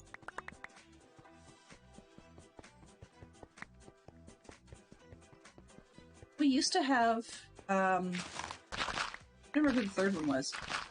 We used to have 3 major companies up here doing movies, like 3 chains. They were like Odeon, I think it was, but became Cineplex Odeon for a while, and then I can't remember who the second one was. They've been gone for a while anyways. And then now we have a company called Landmark. Well, Famous Players actually used to be up here. But unfortunately, Famous Players seems to have disappeared in my city, at least. There are far fewer ones. And for a while, there was an explosion of theaters being built in parts of the city where they really didn't need them. Just in that it was meant as a draw to that part of the city, but it didn't work out. And so they overbuilt the theater. So they may have like 10 screens or something, but they only ever use them. You go into the concession section. The concession section, it frequently is being renovated to be the concession/ticket center, because they're just, unless it's like opening night, they don't really have enough people to make it worthwhile ever having two places. Yeah, our basic theaters are getting harder and harder to find as well. A lot of it just boils down to how quickly the company that owns them is willing to renovate in the newer, more popular seating. And one of their arguments is that they try to make the seating in the theaters as comfortable as possible. It's kind of funny because we, back in the day, when you and I were kids, we used to go to a movie to see the movie. But now that they've got streaming services and even some people, the cost of the pass to be able to see the first run movie at the same time while they're still in the theater is cheap enough that they don't mind paying it at home. So, like, even if it's an extra $30 or something, if you're going to be showing it to a family of, say, 4, that extra $30 is still cheaper than taking them to the theater, right? So the theaters are trying to don't give you freebies, but they're trying to make this as comfortable as possible, give you experiences you might not actually have at home with the waiters to your seat and that kind of jazz, and potentially additional food options, just so that they could actually attract in crowds that wouldn't be able to do this from home. To be honest, I think the last movie I saw in the theater was actually The Fantastic Beasts, most recent one, The Secrets of Dumbledore. But I don't think I've seen a movie in a theater since the one that I saw before that was, I believe, might have been the first Downton Abbey movie. We just do stuff at home, and most of the time I don't see the movie first run. Oh yeah, for sure, I totally agree. Big TV was 21. I mean, now, not only can you have movies on big screen at home, or now that most of us, a good number of us are adults that have moved out, that our parents can't tell us not to sit too close to the TV, right? So not only has technology gotten safer, so that's less of an issue, but for example, like, because we don't have parents tell us, don't do that, it's not good for your eyes, sit in the dark if we want to. You can movie theater style dark, which I always thought was kind of ironic. And we can sit close to our computers and TVs. Like, I think the smallest TV in our house now is a 32, and that's partly because in that space, TV larger than 32 doesn't fit it. But like the computer I'm running right now has two 27-inch monitors. Would have been incredibly unheard of. Okay, so here's one then. Like Jen, when you were a kid, did you have remotes for your TV? My assumption is probably yes. However, I guess the question is, did they have like clicky buttons, or were they just a bunch of individual, like, up and down like we do? Because like we do now, I mean, because some of the remotes now don't even bother coming with numbers on them. If you take a look at, say, your Apple TV unit, they don't have buttons for numbers for channels, because that's not the way things work anymore. And I mean, part of the reason I can include, or I choose to include Apple TV or a Google Chrome thing, is because the TV itself, the line between what's a television and what's a monitor is incredibly blurred. Okay, that's cool. When I was a kid, I remember my dad was into movies. Yeah, so that sounds about like mine too. So you and I may be in roughly the same age bracket. Either that or my parents were pokey. It doesn't really matter which, but my dad was into Super 8 movies. So we actually have movie projectors in my parents' house.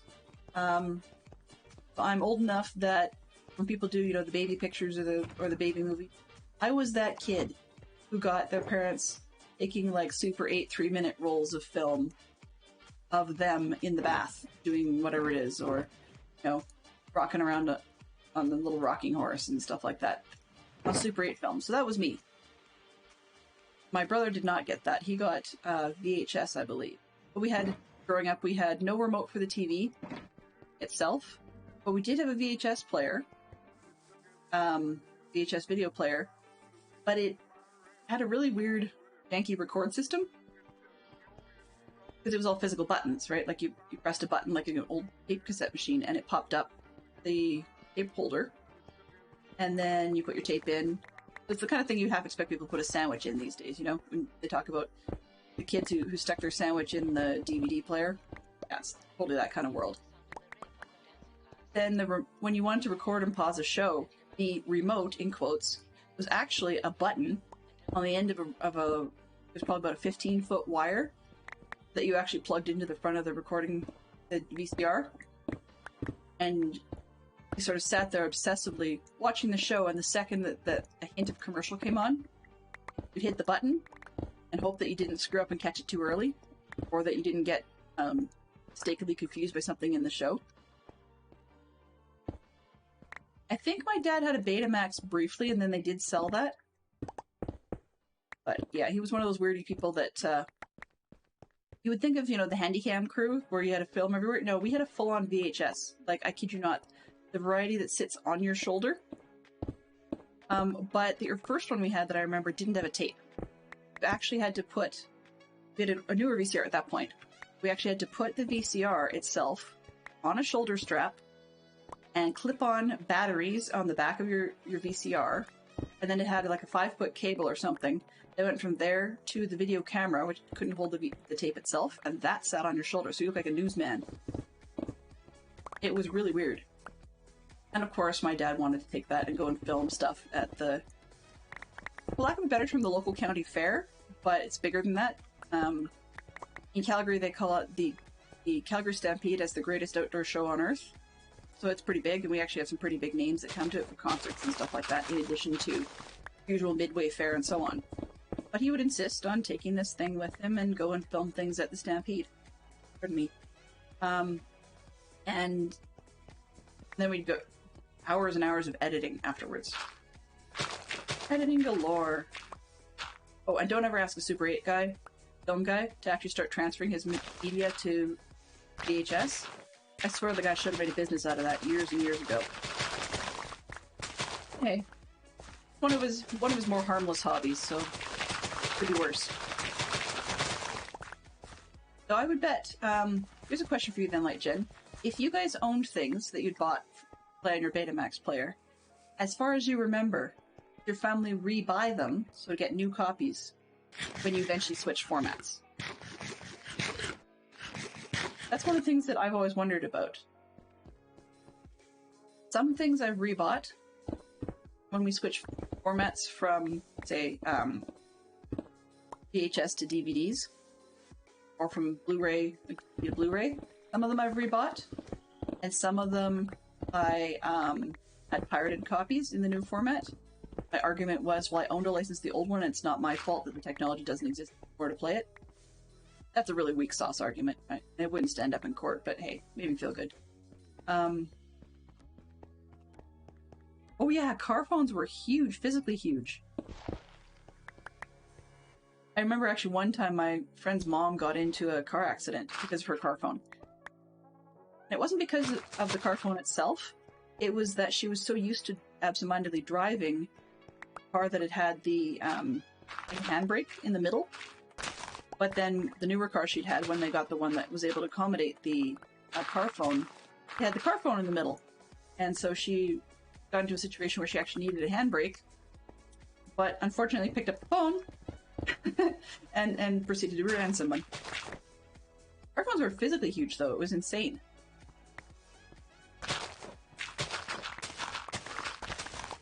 Yeah, it sounds like you and I are roughly the same age. That's interesting, because we have similar things in common. So, Lightgen, my guess is that you're in the U.S. My question then is, have you been in the U.S. all your life, or have you lived somewhere else in between? Where I'm going with this is, I've been in Canada all my life, like aside from, vacations and whatnot. But I often have conversations with my husband. The most recorded live TV, not very little. Yeah, for sure. Okay. Because, yeah, we bought some movies we bought, but you're right, we recorded live TV a good amount. And it was kind of funny because, you know, the regular shows you wanted to watch, if there was somebody who couldn't be there. I remember my brother and I playing rock, paper, scissors to see who was going to get stuck being the one who had to run up and hit the pause button. But then it also meant that the other person then was on snack duty, so would have appeared off. Oh yeah, the US is totally huge, trust me. I live in Canada, so I get it. The reason I ask is I've had conversations with my husband, Fantastic Shock Fox, who is son of army, like an army person, so therefore they were transferred at one point to Germany. And the resulting effect is by being in Germany for 3 years, there are some pop culture things that even though he's only 6 months-ish different than me in age, there's some pop culture things that we don't share, and he was rather unaware of. And it wasn't even Canadian-specific material that he missed out, or American-specific material or whatever. It was just that it just wasn't in the country. So some things just didn't make it out there, and then by the time they got posted back to Canada, it sort of missed out. So it's just kind of funny. Every once in a while I run into a blooper just assuming that he's going to know about something, and he gives me this really weird inquisitive look like I've just grown another head. That's why I ask sometimes. Some of the pop culture stuff is very similar all across the US, but I'm sure there are some more regional preferences.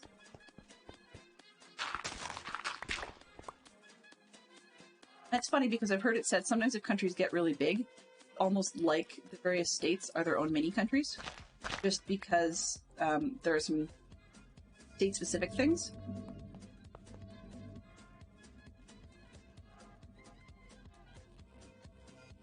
One of the examples, I guess, of that is that in the US, maple syrup is not a thing. Like, it is a thing, but it's not as big a thing, I guess, as it is in Canada.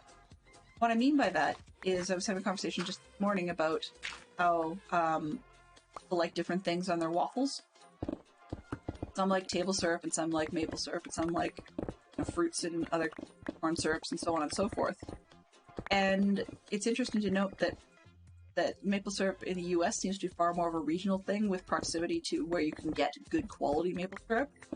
Whereas in Canada, sometimes it almost seems to be a stereotype right of being Canadian. Figure, well, you know, you're Canadian, therefore you must like maple syrup, right? And that's not universally the case. Yeah, it's totally huge in New England, but then if you were to head to, you know, say, well, I'm going to say like Utah is aware of it, and they have it, but it's not nearly as big a thing down there. Here's a question. If you love maple syrup, do you love maple syrup itself, or do you like the maple flavor in things? I'm one of those people that likes the maple flavor in things, but not as the dominant flavor. So I'm not a fan of maple syrup on, you know, flapjacks or waffles or whatever, but I like it in things. Like I like a maple fudge. That's quite yummy. I like using maple syrup in recipes where you can often substitute liquid honey. You know, so those sorts of things work well for me. But maple syrup, sugar candy, or something like that, like the flapjacks and whatnot, just not a thing for me. Cool. Isn't that kind of funny? Canadian maple syrup when you buy it in California. It just sounds kind of odd.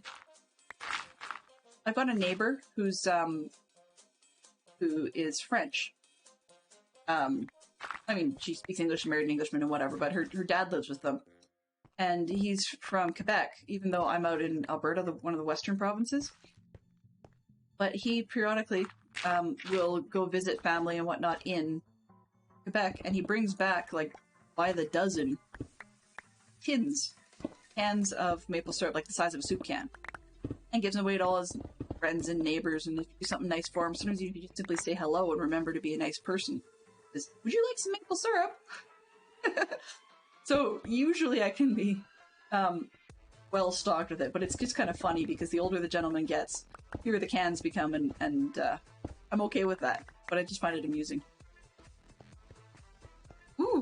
I've never tried granola with maple syrup. That sounds really, really yummy. That's really yummy.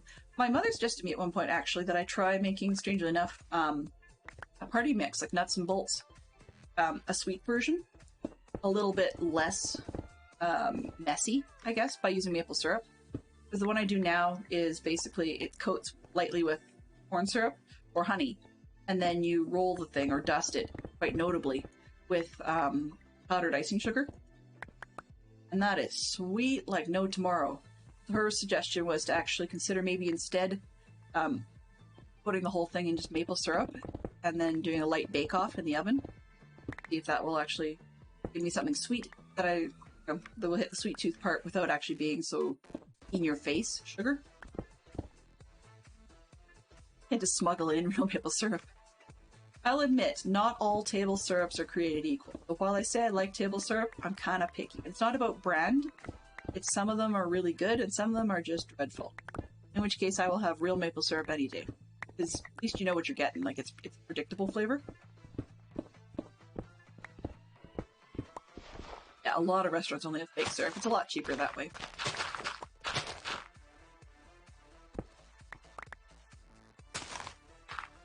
Kind of funny. One of the things I get a kick out of showing my kids, because, of course, they're nowhere near old enough to remember any of this stuff. They're only in grade school. But I get a kick out of showing my kids old commercials. So, I mean, you and I dealt with, as we talked about, when you hit pause on your recordings, or recording the television, or when you had to fast forward through the commercials. And, oh wow, wasn't that fun? Make your fingers tired. But when we had to do that as kids, you know, we had very different commercial styles than we have today. Today doesn't seem to rely nearly as heavily on short songs or little jingles in the way that the 80s did. Like, for example, there's things that we've never used, but we still all know the jingle to. For example, I can bet you that if somebody was to say, "Oh, well, what would you recommend as an antacid?" and you had no clue off the top of your head, one of the first things that might occur is like Alka-Seltzer. Why? Because just about every kid from the 80s and 90s, and even before that, had some version of the like pop, pop, fizz, fizz, oh, what a relief it is kind of thing stuck in their head. And I know the older versions of those ads had a lot more emphasis on that. They even had animations at one point. You know, or what was another one? I mean, same kind of product, but the competitor was like Bubbly Eno. Bubbly, bubbly, bubbly Eno. But we just don't have jingles that stick in your head quite the same way anymore. I always wondered, if we were to see more ads for things like maple syrup these days, whether it be on television or the internet or whatever, I wonder what they would sound like. Because some of the companies are trying to be, probably through market pressure, trying to be more sensitive to people of non-white descent. And so you get things like what used to be the Aunt Jemima company, and they had some half-decent table syrups and stuff like that, and pancake mixes and so on. Now, companies like that, I think they renamed themselves to like the Old Mill or something, because they wanted to be sensitive to the fact that that's not acceptable in our culture anymore. So I do wonder what some of these maple syrup style companies would look like if they were to do ads today. More curiosity than anything else. And that might be kind of a fun thing to do as a theme in Minecraft one season, is just do dioramas based off of like old television commercials. Maybe a one-trick pony, but you could get an awful lot of dioramas out of that concept. But it's also funny to note sometimes when you bump into things that you don't necessarily realize are country specific. So there's things that are Canadian that sometimes I assume Americans know about, but they don't always, so it throws me. Or vice versa, there's things I assume are Canadian that Americans don't always. Rivet. Second to write that down. Scrap paper. Oh.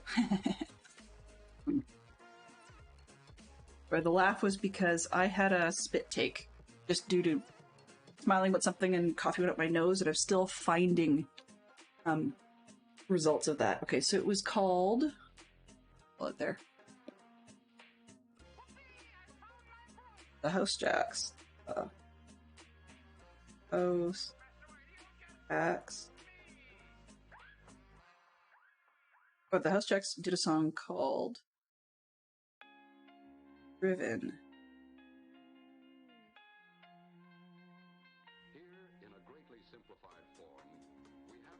Okay, so I've got that written down. I'm definitely gonna check that one out. Cool. I'm totally gonna love that one. I can get my sounds to work around here, which lately is hit or miss. I don't know why they don't. Like for this stretch and posture one, I've changed it up a little bit and gone with a portion from an old Rice Krispies commercial. Those of you who know Rice Krispies, you know, it's definitely hard to miss, but it's not just snap, crackle, pop type of stuff. And I also discovered, not too long ago, there is such a thing as Rice Krispies going stale. It's quite disgusting. I have some Rice Krispies that are on the edge of going stale, which is that they smell like they should be stale, like the box smells like they should be stale, but they still taste fine with milk, and taste fine without milk, so I'm still eating them. But yeah, the cardboard is suggesting that the Krispies are past their prime. Oh, I probably will recognize a lot of them. The sad part about being Canadian is the vast majority of our television is American. The government tries to give subsidies and whatnot to companies who want to make Canadian content, but the truth is, what do people watch? The American stuff. They're the odd one that gets to be popular in Canada, but not a ton. And there's some comedy shows that are great. Like, we have one, if you're into small town silliness, we've got one called Corner Gas that is over now, but was quite a hoot for a while. Very Canadian. And it's that whole, like, small town living kind of thing. And yet, you mention something like that to the Americans, and they have no idea. And there's plenty of... Exactly. There's plenty of groups like Moxie Fruvis managed to make it across the border. Tragedy Hip made it across. A little bit of Great Big Sea made it across, but that's kind of hit or miss. What else have we got? Like a lot of... I wouldn't say a lot, but a good number of the movies, television stars that started out in Canada were smart and went to the US. It wasn't just because of Hollywood or whatever. They just knew that in Canada they're not going to make the kind of buck they want to make. So some of the people that you hear about, the older ones, we've had Martin Short, we've had John Candy, we've had Steve Martin, we've had like some of those comedy style people all started in a program that was designed for the local television station in a large city out east. Yeah, I'm a pretty large Great Big Sea fan. And the sad part is you can collect all their stuff really easily just because they don't exist anymore. But I mean, Alan Doyle's work is pretty good. So he's one of those ones, you know, that went to the US and lo and behold, ended up being able to do an album with Russell Crowe. Like, who would have thought? Right? But to some extent, if people talk about who these artists and groups are, and people go, who? What? Some of them had French songs. And the funny part about being Canadian is, although the majority of the French that I remember, we all had to study it in school, is what people would consider cereal box French.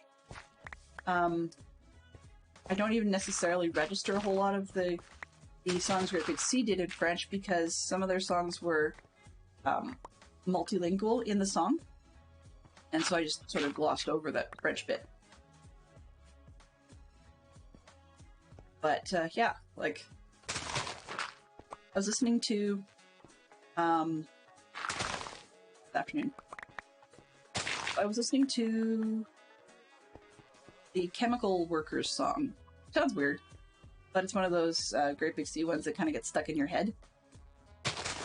And my kids know it really, really well. My kids, actually, strangely enough, quite like Great Big Sea. I can't recall who it was that introduced them to it. It could even have originally been a result of just whatever mom and dad had on. And now they quite like it for themselves. And it's different because half the time I expect to be listening to far more of the popular music, but I do end up reminding myself that they're not even tweens yet. So the mom and dad's music is probably more of a thing now than going to be, and I'm not going to knock it because I won't get to keep that for long. Yeah. I'm kind of all over the board today, conversationally.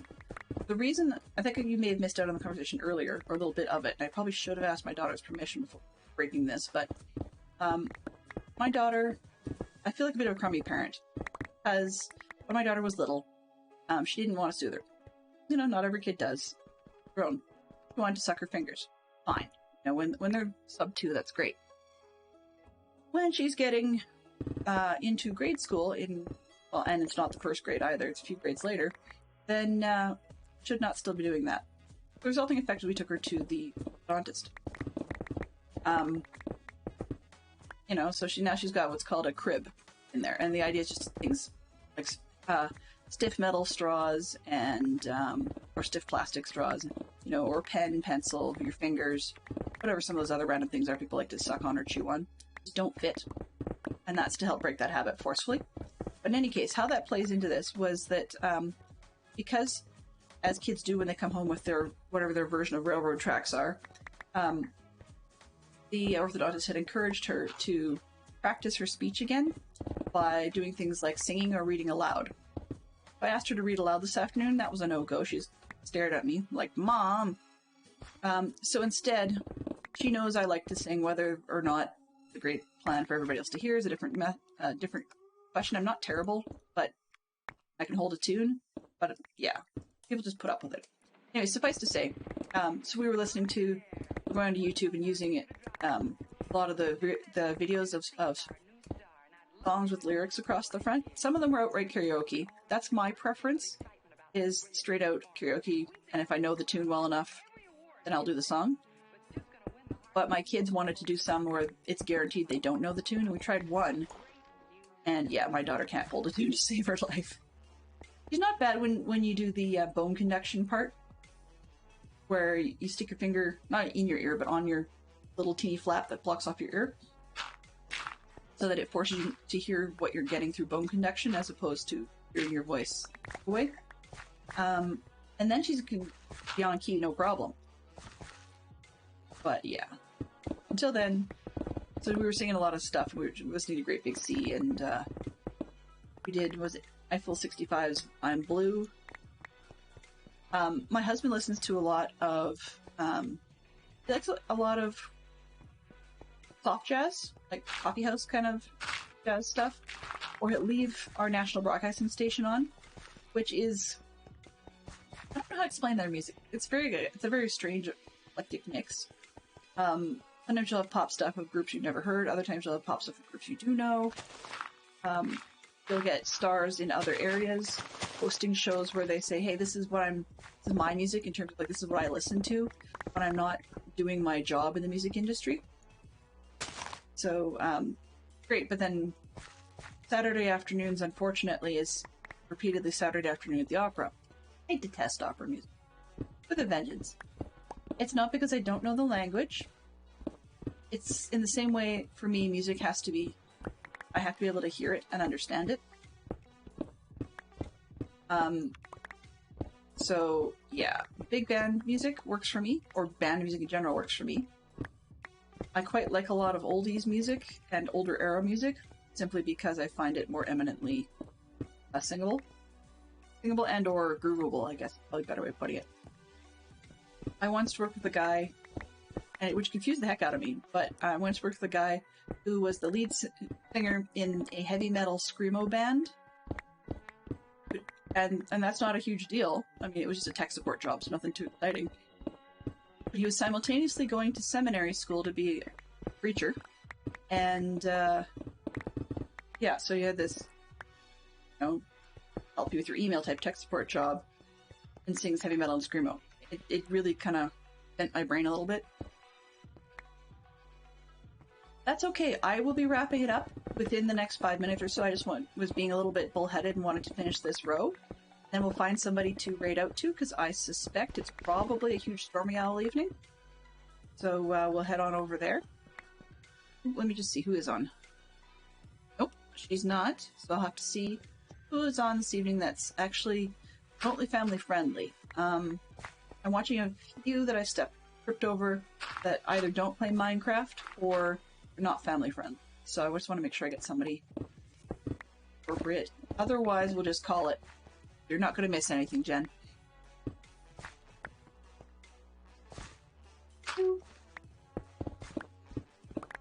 I'm just being a little bullheaded, want to finish the row because I can. Going a little slower than I expected, so I may just call it in a minute.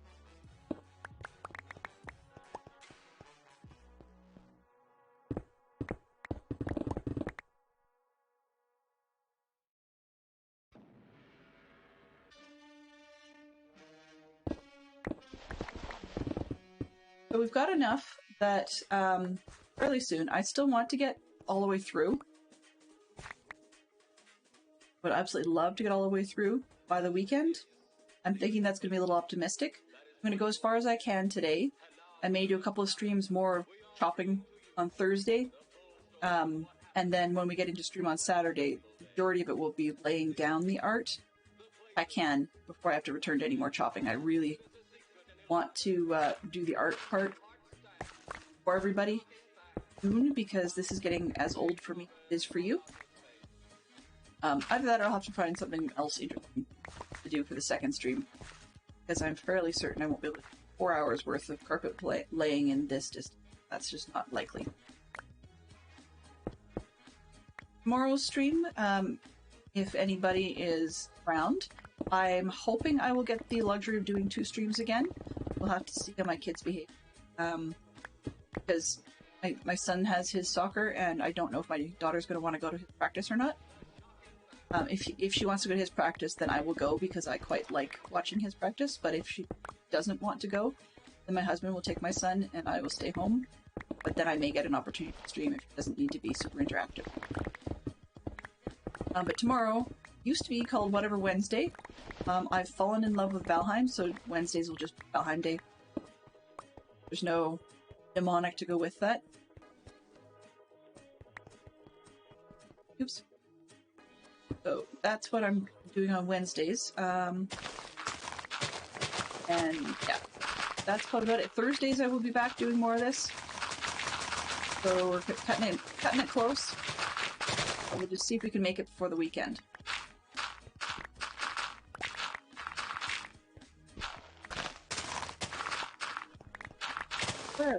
When you say you're just about done, then the last bit takes inordinately long compared to your fortune. Almost like Karma knows. Karma, you just ran over my dog. No, thank you. Yes, that was an absolutely dreadful joke. I will be here all week. Try the veal.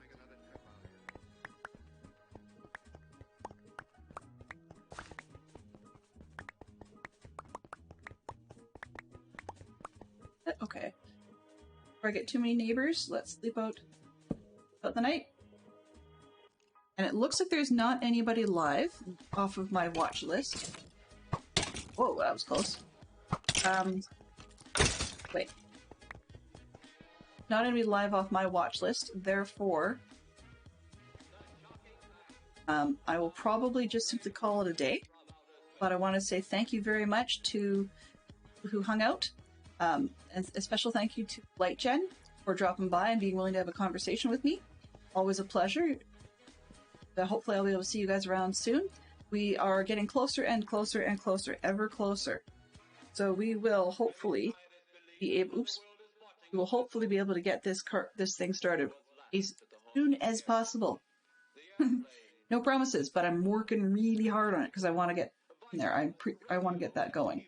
So thank you very much for stopping by, and as always, I shall maybe see you tomorrow. If not, I hope to see you Thursday. And if not, see you around and have a great time.